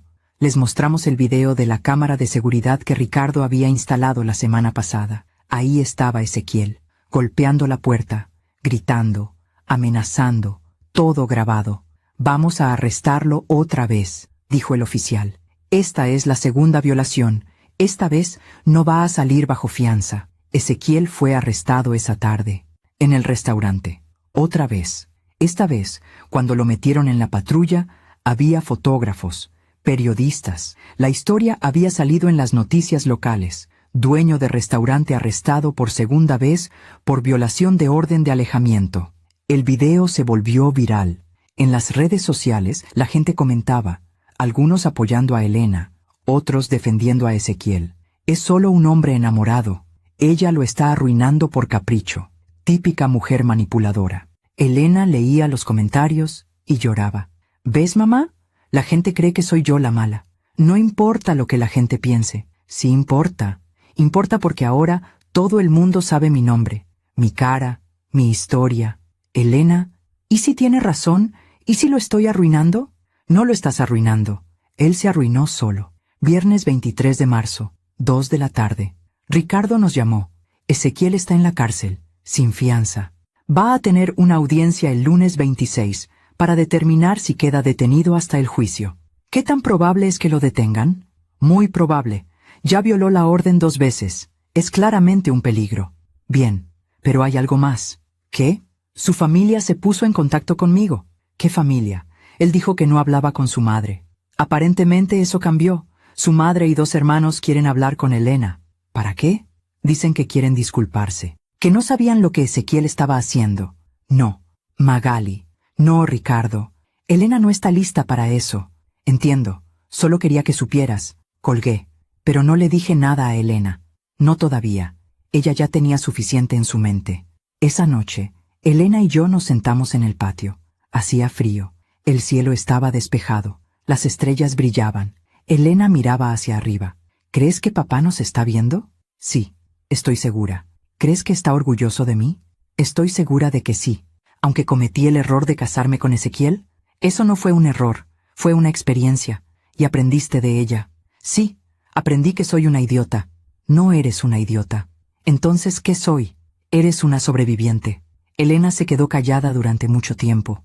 Luego dijo, «Mamá, la doctora Ruiz me dijo algo hoy». «¿Qué te dijo?» «Me dijo que lo que Ezequiel me hizo tiene un nombre. Se llama violencia psicológica, y que es tan real como la violencia física. Tiene razón. Me dijo que mi cerebro está dañado, que va a tomar tiempo curarlo. Pero se va a curar. ¿Cómo lo sabes? Porque te conozco, y sé que eres más fuerte de lo que crees». Elena empezó a llorar. «No me siento fuerte, pero lo eres, porque seguiste adelante, porque saliste, porque dijiste, no más. Solo pude hacerlo porque tú estabas ahí. Siempre voy a estar aquí». Nos quedamos sentadas ahí durante horas, bajo las estrellas, en silencio, solo nosotras 2, madre e hija, sobreviviendo. Sábado 24 de marzo, 8 de la mañana. Elena se despertó con una idea. «Mamá, quiero volver a trabajar». «¿Trabajar?» «Sí, como diseñadora. Quiero abrir mi estudio otra vez». «Elena, eso es maravilloso. Pero no sé si pueda. No tengo dinero. No tengo clientes. No tengo nada. Tienes talento, y eso es lo único que necesitas. ¿Crees que la gente me contrate después de todo este escándalo?» «La gente que vale la pena, sí». Elena sonrió. Por primera vez en semanas, una sonrisa real. «Entonces voy a intentarlo». Ese día, Elena pasó horas en la computadora, buscando sus viejos proyectos, sus viejos contactos, reconstruyendo su portafolio. Yo la observaba desde la puerta de su cuarto, concentrada, enfocada, viva. Y por primera vez desde que todo esto comenzó, sentí esperanza. Esperanza de que Elena iba a estar bien. Esperanza de que íbamos a salir de esto. Esperanza de que el peor momento ya había pasado. Pero estaba equivocada. Porque el lunes 26 de marzo, todo cambió otra vez. Y esta vez de una forma que nunca imaginé. Lunes 26 de marzo, 9 de la mañana. Ricardo nos llamó. «Hay un problema». «¿Qué pasó?» «Ezequiel salió». «¿Qué? ¿Cómo?» Su abogado argumentó que las 2 violaciones fueron malentendidos, que él solo quería hablar con su esposa, que no representaba un peligro real. ¿Y el juez le creyó? El juez decidió que con una tobillera electrónica era suficiente. Ezequiel puede salir, pero tiene que mantenerse a 500 metros de Elena. Si se acerca, la tobillera envía una alerta a la policía. Eso no es suficiente. Lo sé, pero es lo que hay. Colgué. Elena me miraba con terror. «Mamá, él va a venir. No puede. Tiene la tobillera. No le va a importar. Va a encontrar una forma». «Elena, lo conozco, mamá. Va a venir». Y tenía razón, porque esa noche, a las 11, recibí un mensaje de un número desconocido. El mensaje decía, «Dile a Elena que mire por la ventana». Corrí hacia la habitación de Elena. Ella estaba dormida. Fui hacia la ventana y miré afuera. Ahí, al otro lado de la calle, había un auto. No el BMW negro, otro auto. Y adentro, una figura, mirando hacia nuestra casa. No podía ver el rostro, pero sabía quién era. Llamé a la policía. Hay alguien afuera de mi casa. Creo que es Ezequiel Mendoza. Se supone que tiene una tobillera electrónica. Revisamos el sistema. Él está en su casa. La tobillera no ha enviado ninguna alerta. Pero está aquí. Lo estoy viendo. Señora, si la tobillera dice que está en su casa, entonces está en su casa. Tal vez es otra persona. No es otra persona. Es él. Pero cuando volví a mirar por la ventana, el auto ya no estaba. Se había ido, como un fantasma. Y supe que esto estaba lejos de terminar. Aún me pregunto si hice lo correcto. ¿Y tú? ¿Qué habrías hecho en mi lugar? Martes 27 de marzo, 4 de la mañana. No pude dormir. Me quedé sentada en la sala toda la noche, con las luces apagadas, mirando por las ventanas, esperando ver ese auto otra vez, esperando ver a Ezequiel. Pero no apareció. Solo silencio, solo oscuridad. Y eso era peor, porque cuando no lo ves, pero sabes que está ahí, el miedo se vuelve algo que vive dentro de ti, que respira contigo, que no te deja descansar. A las 6 de la mañana, Elena salió de su cuarto. Tenía ojeras profundas, el cabello despeinado, llevaba puesta una de mis batas viejas. ¿Dormiste algo?, le pregunté. No, se sentó a mi lado en el sofá. Mamá, esto no puede seguir así. Lo sé. Él va a seguir viniendo, una y otra vez. No importa cuántas veces lo arresten, no importa cuántas órdenes de alejamiento tenga. Va a seguir viniendo. Entonces lo vamos a detener. ¿Cómo? No lo sé todavía, pero vamos a encontrar una forma. Elena se quedó callada durante mucho tiempo. Luego dijo, Mamá, necesito contarte algo. ¿Qué pasa? Ayer, cuando estaba trabajando en mi portafolio, encontré algo. ¿Qué encontraste? Se levantó y fue a su cuarto. Volvió con su laptop. La abrió y me mostró la pantalla. Era un correo electrónico, de Ezequiel, para ella, fechado hace un año, noviembre del año pasado. El asunto decía, contrato de trabajo, confidencial. Elena abrió el correo. Había un documento adjunto, un contrato, el contrato que supuestamente ella había firmado. ¿Lo leíste?, le pregunté. Sí, anoche. ¿Y mamá? Es peor de lo que pensábamos. Leí el contrato. Era de 5 páginas, escrito en un lenguaje legal complicado, pero la esencia era clara. Elena aceptaba trabajar en el restaurante Raíces sin salario fijo, a cambio de participación en las ganancias futuras. Aceptaba trabajar las horas necesarias para el funcionamiento óptimo del negocio. Aceptaba no competir con el restaurante durante 5 años después de terminar su empleo. Y lo peor, si abandonaba su puesto sin causa justificada y sin aviso previo de 90 días, sería responsable de todos los daños y perjuicios causados al negocio, incluyendo, pero no limitado a pérdida de clientes, deterioro de reputación y gastos operacionales. La cantidad estipulada, $50,000. Dios mío, susurré. ¿Ves? No estaba mintiendo. Yo sí firmé esto. Pero esto es ilegal, Elena. Ningún juez va a hacerlo válido. ¿Cómo lo sabes? Porque Ricardo es un abogado excelente y va a demostrarlo. Tomé una foto del contrato con mi teléfono y se la mandé a Ricardo. 3 minutos después me llamó. Magali, ¿de dónde sacaste esto? Elena lo encontró en sus correos. Esto es oro. Esto es exactamente lo que necesitábamos. ¿Por qué? Porque este contrato es completamente ilegal. Violeta múltiples leyes laborales, trabajo sin pago, horas indefinidas, cláusulas abusivas. Y lo mejor, tiene la firma digital de Ezequiel. ¿Eso nos ayuda? Nos ayuda enormemente. Voy a usar esto para demostrar explotación laboral. Y no solo eso, voy a contrademandar. ¿Contrademandar? Sí, por los 8 meses que Elena trabajó sin pago, a razón de 12 horas diarias, 7 días a la semana, con el salario mínimo más horas extras. Estamos hablando de más de $100,000 que Ezequiel le debe a Elena. Sentí que algo se encendía dentro de mí. Esperanza. Por primera vez en semanas. Esperanza real. Ese día, Ricardo preparó la contrademanda. La presentamos el miércoles 28 de marzo. Ezequiel recibió la notificación el jueves 29. Y ese mismo día, a las 6 de la tarde, recibí una llamada. No era de Ezequiel, era de su madre. ¿Señora Magali Pisano? Sí. Me llamo Guadalupe Mendoza. Soy la madre de Ezequiel. Me quedé callada. Sé que este es un momento difícil, pero necesito hablar con usted y con Elena. No creo que sea buena idea. Por favor, solo déjeme explicar. Algo en su voz me hizo dudar. Sonaba cansada, rota. ¿De qué quiere hablar? De mi hijo, de lo que le hizo a Elena, y de lo que voy a hacer al respecto. Guadalupe Mendoza llegó a mi casa el viernes 30 de marzo, a las 11 de la mañana. Era una mujer de 64 años, pequeña, delgada, con el cabello blanco recogido en un chongo, vestía de negro, como si estuviera de luto. Tal vez lo estaba. Se sentó en la sala con nosotras. Elena no quería estar ahí, pero le pedí que se quedara. «Necesitas escuchar esto», le dije. Guadalupe miró a Elena durante mucho tiempo antes de hablar. Luego, con voz temblorosa, dijo: «Yo sé lo que mi hijo te hizo, y vine a pedirte perdón». Elena no respondió. Sé que un perdón no es suficiente. Sé que nada de lo que yo diga va a borrar el daño, pero necesito que sepas que yo no lo crié así. «Entonces, ¿por qué es así?», preguntó Elena. Guadalupe bajó la vista. Por su padre. El padre de Ezequiel era un hombre violento, un hombre controlador. Me golpeaba, me humillaba, me quitó todo, mi trabajo, mis amigos, mi dignidad. Hizo una pausa, y Ezequiel lo vio. Durante 15 años, vio cómo su padre me trataba, y cuando su padre murió, pensé que todo iba a cambiar. Pensé que Ezequiel iba a ser diferente. Pero no lo fue, dije. No, se convirtió en su padre, y yo no quise verlo, no quise aceptarlo, hasta ahora. Elena empezó a llorar en silencio. «¿Por qué vine a decirte esto?», continuó Guadalupe.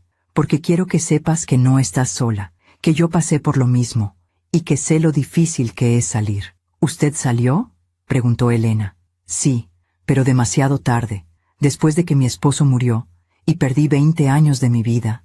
No quiero que tú pierdas los tuyos». Se levantó y sacó un sobre de su bolsa. Me lo dio. «¿Qué es esto?». «Es una carta, escrita por mí, declarando que fui testigo del comportamiento abusivo de mi esposo, y que veo el mismo patrón en mi hijo. Puede usarla en la corte si la necesita». Abrí el sobre. La carta estaba ahí, firmada, notariada. «Además», continuó Guadalupe, «vine a decirle que no voy a apoyar a Ezequiel en esta demanda. No voy a pagarle abogados, no voy a defenderlo, porque lo que le hizo a Elena está mal, y necesita enfrentar las consecuencias». Elena la miró con ojos llenos de lágrimas. «¿Por qué hace esto? Porque yo no pude salvarte a ti, pero tal vez puedo evitar que le haga esto a alguien más». Guadalupe se levantó para irse, pero antes de salir, miró a Elena una última vez. «Tú eres fuerte, más fuerte que yo. No dejes que mi hijo te robe esa fuerza». Y se fue. Esa noche, Elena y yo nos quedamos sentadas en la sala, en silencio. La carta de Guadalupe estaba sobre la mesa de centro. «¿Crees que sea real?», preguntó Elena. «Sí, creo que sí». «¿Y crees que Ezequiel sepa que vino?». «Probablemente no, y probablemente se va a enojar mucho cuando se entere». «Bien». Elena tomó la carta y la leyó otra vez. «Mamá, ¿crees que yo voy a terminar como ella? ¿Sola? ¿Arrepentida de haber perdido tanto tiempo?». «No». «¿Cómo lo sabes?». «Porque tú saliste a tiempo, porque no perdiste 20 años». Solo perdiste 8 meses, y esos 8 meses te enseñaron algo que muchas personas nunca aprenden. ¿Qué? Que tú vales más de lo que cualquier persona te puede hacer creer que vales. Elena cerró los ojos. «Gracias, mamá». «De nada, mi amor». Sábado 31 de marzo, 10 de la mañana. Ricardo llegó a la casa con noticias. Ezequiel retiró la demanda. ¿Qué? Su abogado llamó esta mañana. Dijeron que después de revisar la evidencia, decidieron que no era viable continuar con el caso. ¿Por qué? Porque saben que van a perder. Y no solo eso. Saben que con la contrademanda, Ezequiel va a terminar debiendo mucho más de lo que Elena supuestamente le debe a él. Entonces, ¿se acabó? Esta parte sí, pero todavía queda el divorcio, y el caso criminal por las violaciones de la orden de alejamiento. ¿Cuánto tiempo va a tomar? El divorcio, unos 6 meses. El caso criminal, depende, pero con las 2 violaciones documentadas, es muy probable que Ezequiel termine con tiempo en prisión. Elena estaba sentada en el sofá, escuchando en silencio. «¿Cuánto tiempo en prisión?», preguntó. «Probablemente de 6 meses a 1 año». ¿Y después? Después queda libre, con antecedentes, con una orden de alejamiento permanente, pero libre.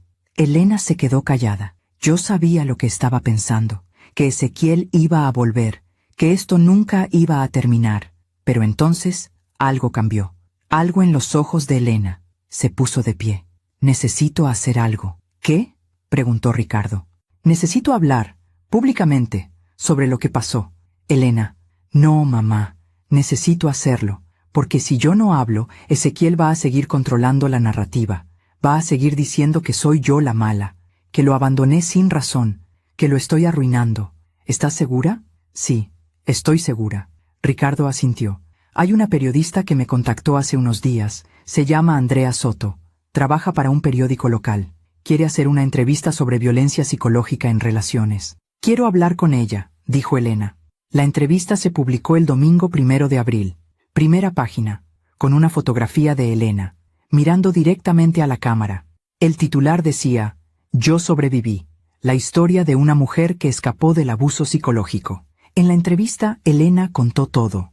El aislamiento, el control, el trabajo forzado, las humillaciones, la noche en la cocina y el proceso de recuperación. No mencionó el nombre de Ezequiel, por consejo legal, pero todos sabían de quién estaba hablando. El artículo se volvió viral. En 24 horas tenía más de 1 millón de vistas. Las redes sociales explotaron, pero esta vez la mayoría de los comentarios eran de apoyo. Gracias por hablar. Esto me pasó a mí también. Eres muy valiente. No estás sola. Elena leía los comentarios y lloraba, pero esta vez no de tristeza, de alivio, porque finalmente alguien la creía. Lunes 2 de abril, 8 de la mañana, recibí una llamada de Ricardo. Magalí, necesito que vengas a mi oficina. Ahora. ¿Qué pasó? Es sobre Ezequiel. ¿Qué hizo ahora? Nada. Eso es el problema. Llegué a la oficina de Ricardo 30 minutos después. Elena venía conmigo. Ricardo estaba sentado en su escritorio, con una expresión que nunca le había visto. Preocupación. Verdadera preocupación. Ezequiel desapareció. ¿Qué? Su tobillera electrónica dejó de funcionar anoche a las 11. La policía fue a su casa. No estaba ahí. Su auto no está. Su teléfono está apagado. ¿Qué significa eso? Significa que violó los términos de su liberación y que hay una orden de arresto contra él. Bien, que lo arresten. Magali, no entiendes. Si Ezequiel huyó, significa que ya no le importan las consecuencias legales, y eso lo hace impredecible, peligroso. Elena se puso pálida. Va a venir por mí. No lo sabemos. Sí lo sabemos. Va a venir. Y esta vez no va a detenerse. Ricardo tomó su teléfono. Voy a hablar con la policía. Voy a pedir que pongan vigilancia en tu casa. Y si no es suficiente, entonces vamos a tomar otras medidas. Esa noche había 2 patrullas estacionadas afuera de mi casa. Una al frente, otra atrás.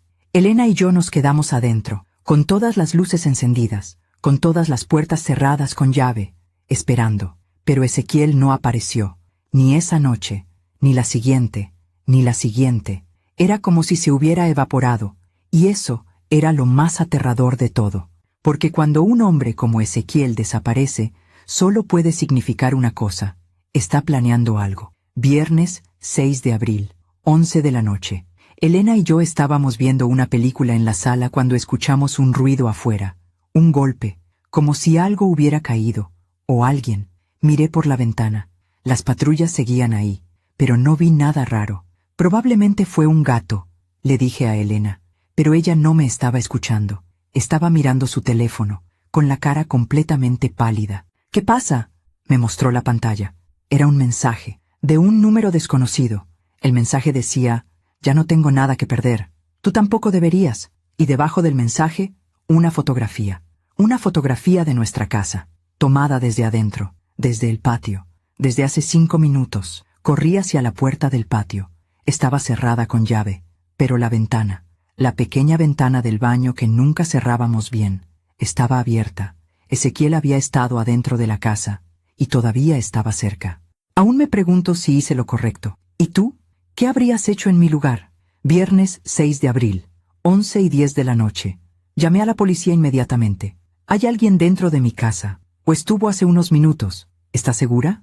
Sí, tengo una fotografía que me mandaron, tomada desde mi patio, hace 5 minutos. No se mueva.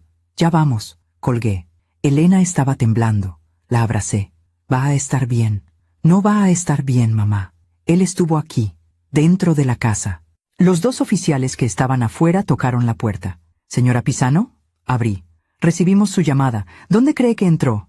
Por la ventana del baño, la que da al patio. Revisaron la casa completa, habitación por habitación, closet por closet. No encontraron a nadie, pero en la ventana del baño encontraron marcas de zapatos en el alféizar. Y afuera, en el patio, huellas frescas en la tierra, las mismas huellas que habíamos visto semanas atrás. ¿Las patrullas estuvieron ahí todo el tiempo?, pregunté. Sí, señora. No vimos a nadie entrar. Entonces, ¿cómo llegó hasta acá? El oficial miró el callejón de atrás. Probablemente brincó la barda. Es baja. Y con la oscuridad no lo vimos. Entonces, ¿para qué están aquí si no pueden protegernos? Señora, entiendo su frustración, pero no podemos estar en todos lados al mismo tiempo. Entonces, ¿qué se supone que hagamos? El oficial se quedó callado, porque no tenía respuesta. Esa noche, Elena y yo nos quedamos en mi habitación, con la puerta cerrada con llave, con una silla contra la puerta, con el bate de béisbol a mi lado, y con los teléfonos listos para marcar 911. Ninguna de las dos durmió. Solo esperamos a que amaneciera, esperamos a que esta pesadilla terminara. Sábado 7 de abril, 6 de la mañana. Ricardo llegó con más policías. Esta vez eran 4 oficiales, 2 hombres, 2 mujeres, y un detective. Se llamaba Detective Ramírez, 52 años, alto, con el cabello gris y una expresión seria. Se sentó con nosotras en la sala.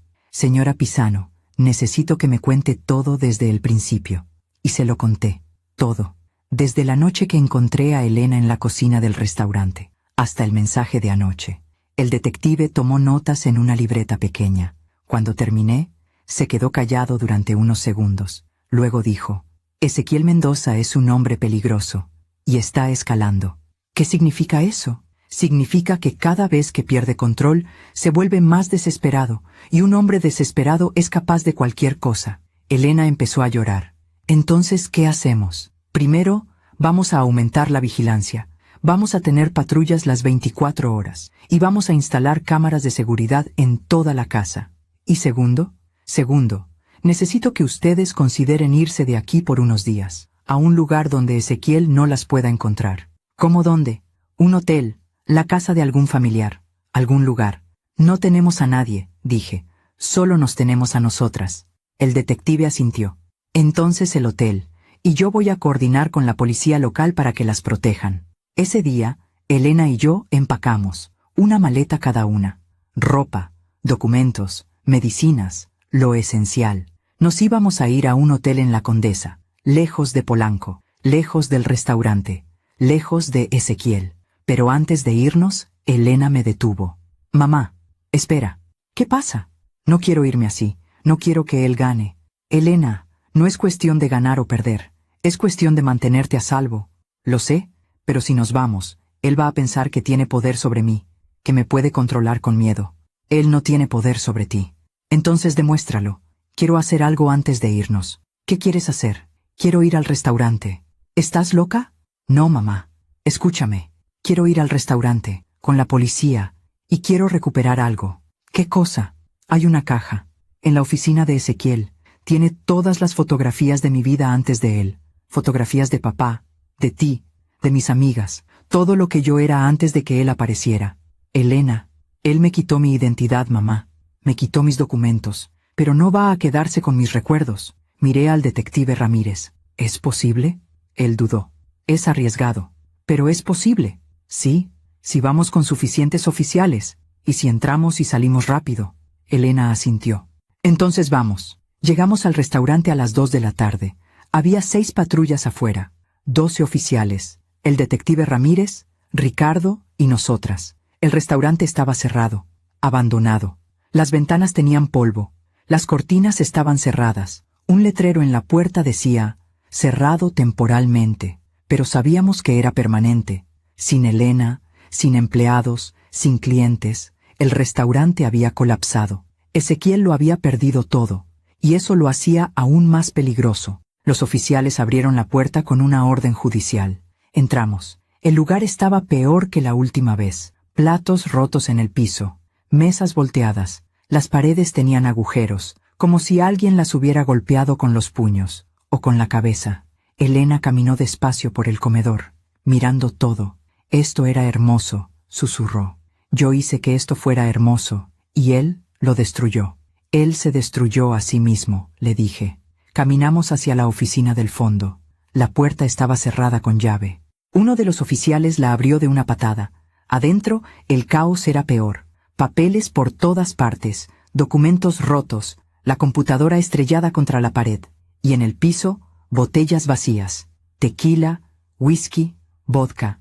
Ezequiel había estado aquí, bebiendo, destruyendo, perdiéndose. Elena miró alrededor.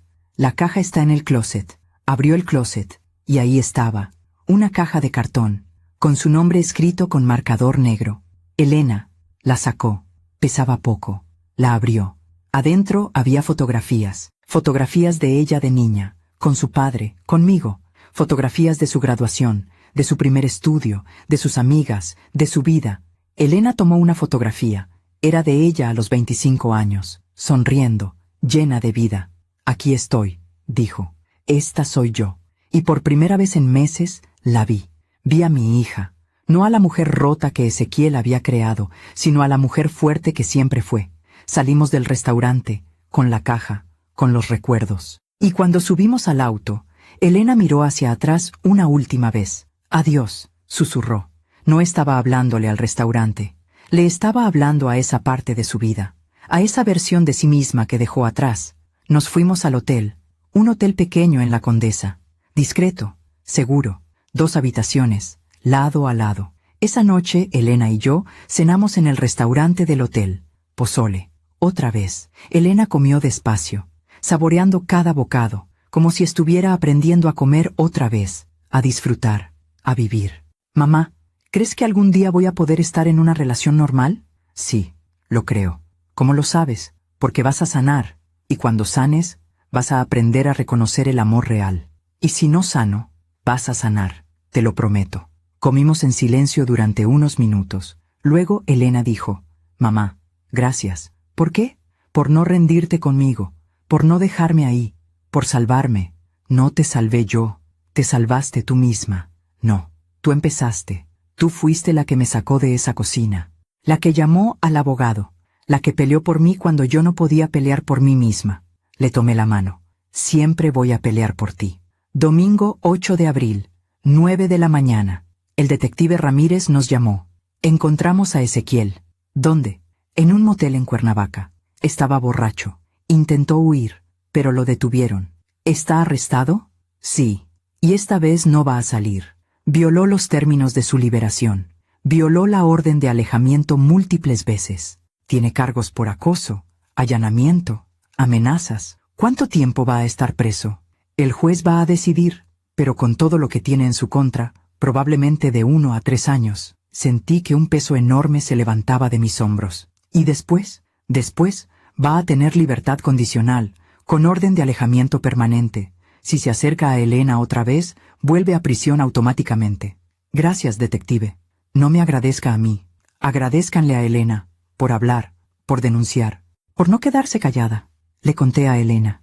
Ella se quedó callada durante mucho tiempo. Luego empezó a llorar, pero no de tristeza, de alivio. ¿Ya terminó?, preguntó. Sí, mi amor, ya terminó. ¿Estás segura? Sí. Nos abrazamos y lloramos juntas, porque finalmente, después de meses de miedo, de dolor, de lucha, había terminado. Lunes 9 de abril. Volvimos a casa. La policía había instalado cámaras de seguridad, nuevas cerraduras, barras en las ventanas. La casa parecía una fortaleza. Pero ya no la necesitábamos, porque Ezequiel estaba encerrado, y nosotras éramos libres. Esa semana, Elena empezó a trabajar otra vez. Consiguió su primer cliente, un café pequeño que necesitaba diseño de menú. No pagaba mucho, pero era un comienzo. Y Elena trabajaba con una pasión que no había visto en años, concentrada, feliz, viva. Yo la observaba desde la puerta de su cuarto, y sonreía, porque mi hija había regresado. 2 meses después, junio. Elena estaba trabajando en su laptop en el patio cuando recibió un correo. Lo abrió. Era de la periodista Andrea Soto. El correo decía, Elena, gracias por compartir tu historia. Desde que se publicó, hemos recibido más de 500 cartas de mujeres contando historias similares. Tu valentía inspiró a muchas a hablar, a denunciar, a salir. Eres un ejemplo de fuerza y esperanza. Gracias. Elena leyó el correo 3 veces. Luego me lo mostró. Mamá, ¿ves esto? Sí, 500 mujeres. 500 vidas que tocaste. No hice nada especial. Hiciste lo más difícil del mundo. Hablaste. Y eso cambió todo. Elena sonrió. Una sonrisa completa. Real. Hermosa. Entonces valió la pena. 3 meses después, septiembre, el juicio de Ezequiel. Elena testificó, frente al juez, frente a los abogados, frente a Ezequiel. Contó todo, con voz firme, con la cabeza en alto, sin llorar, sin temblar. Ezequiel la miraba desde el otro lado de la sala, pero ya no con odio, sino con algo peor, vacío, como si finalmente hubiera entendido lo que había perdido. No solo a Elena, sino su restaurante, su reputación, su libertad, su vida. Y eso, ese vacío en sus ojos, fue la verdadera justicia, porque no fue Elena quien lo destruyó, fue él mismo.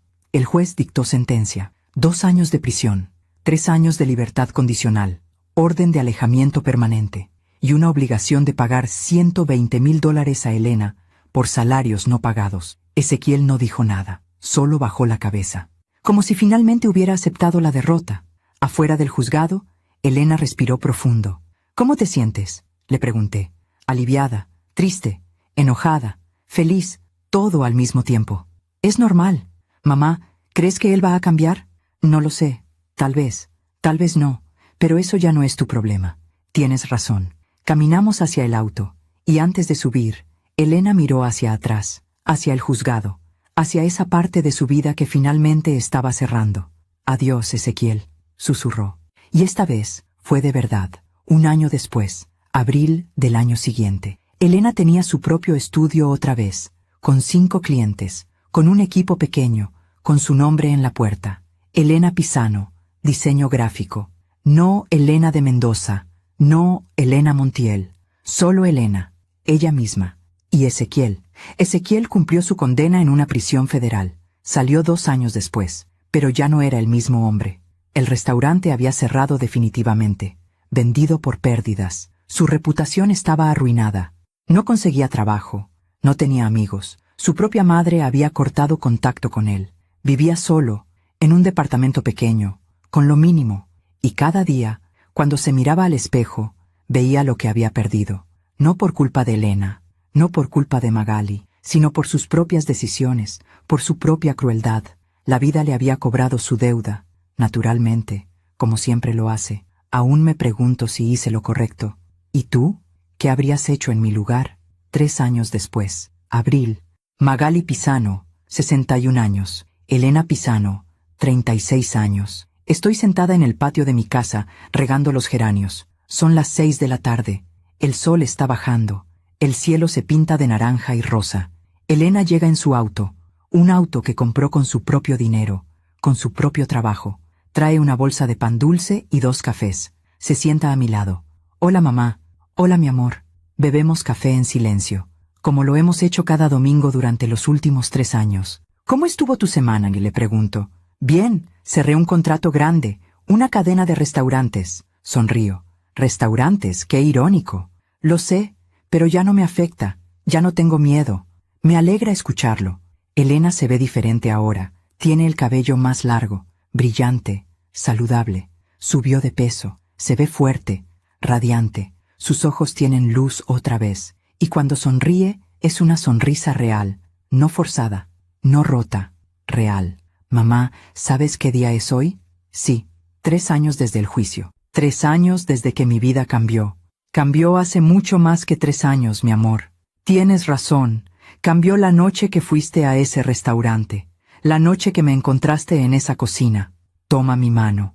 Si no hubiera sido, yo no sé dónde estaría ahora. Estás aquí. Eso es lo único que importa. Nos quedamos en silencio durante unos minutos. Luego Elena dice, ¿sabes? La semana pasada recibí un mensaje de una mujer que leyó mi historia.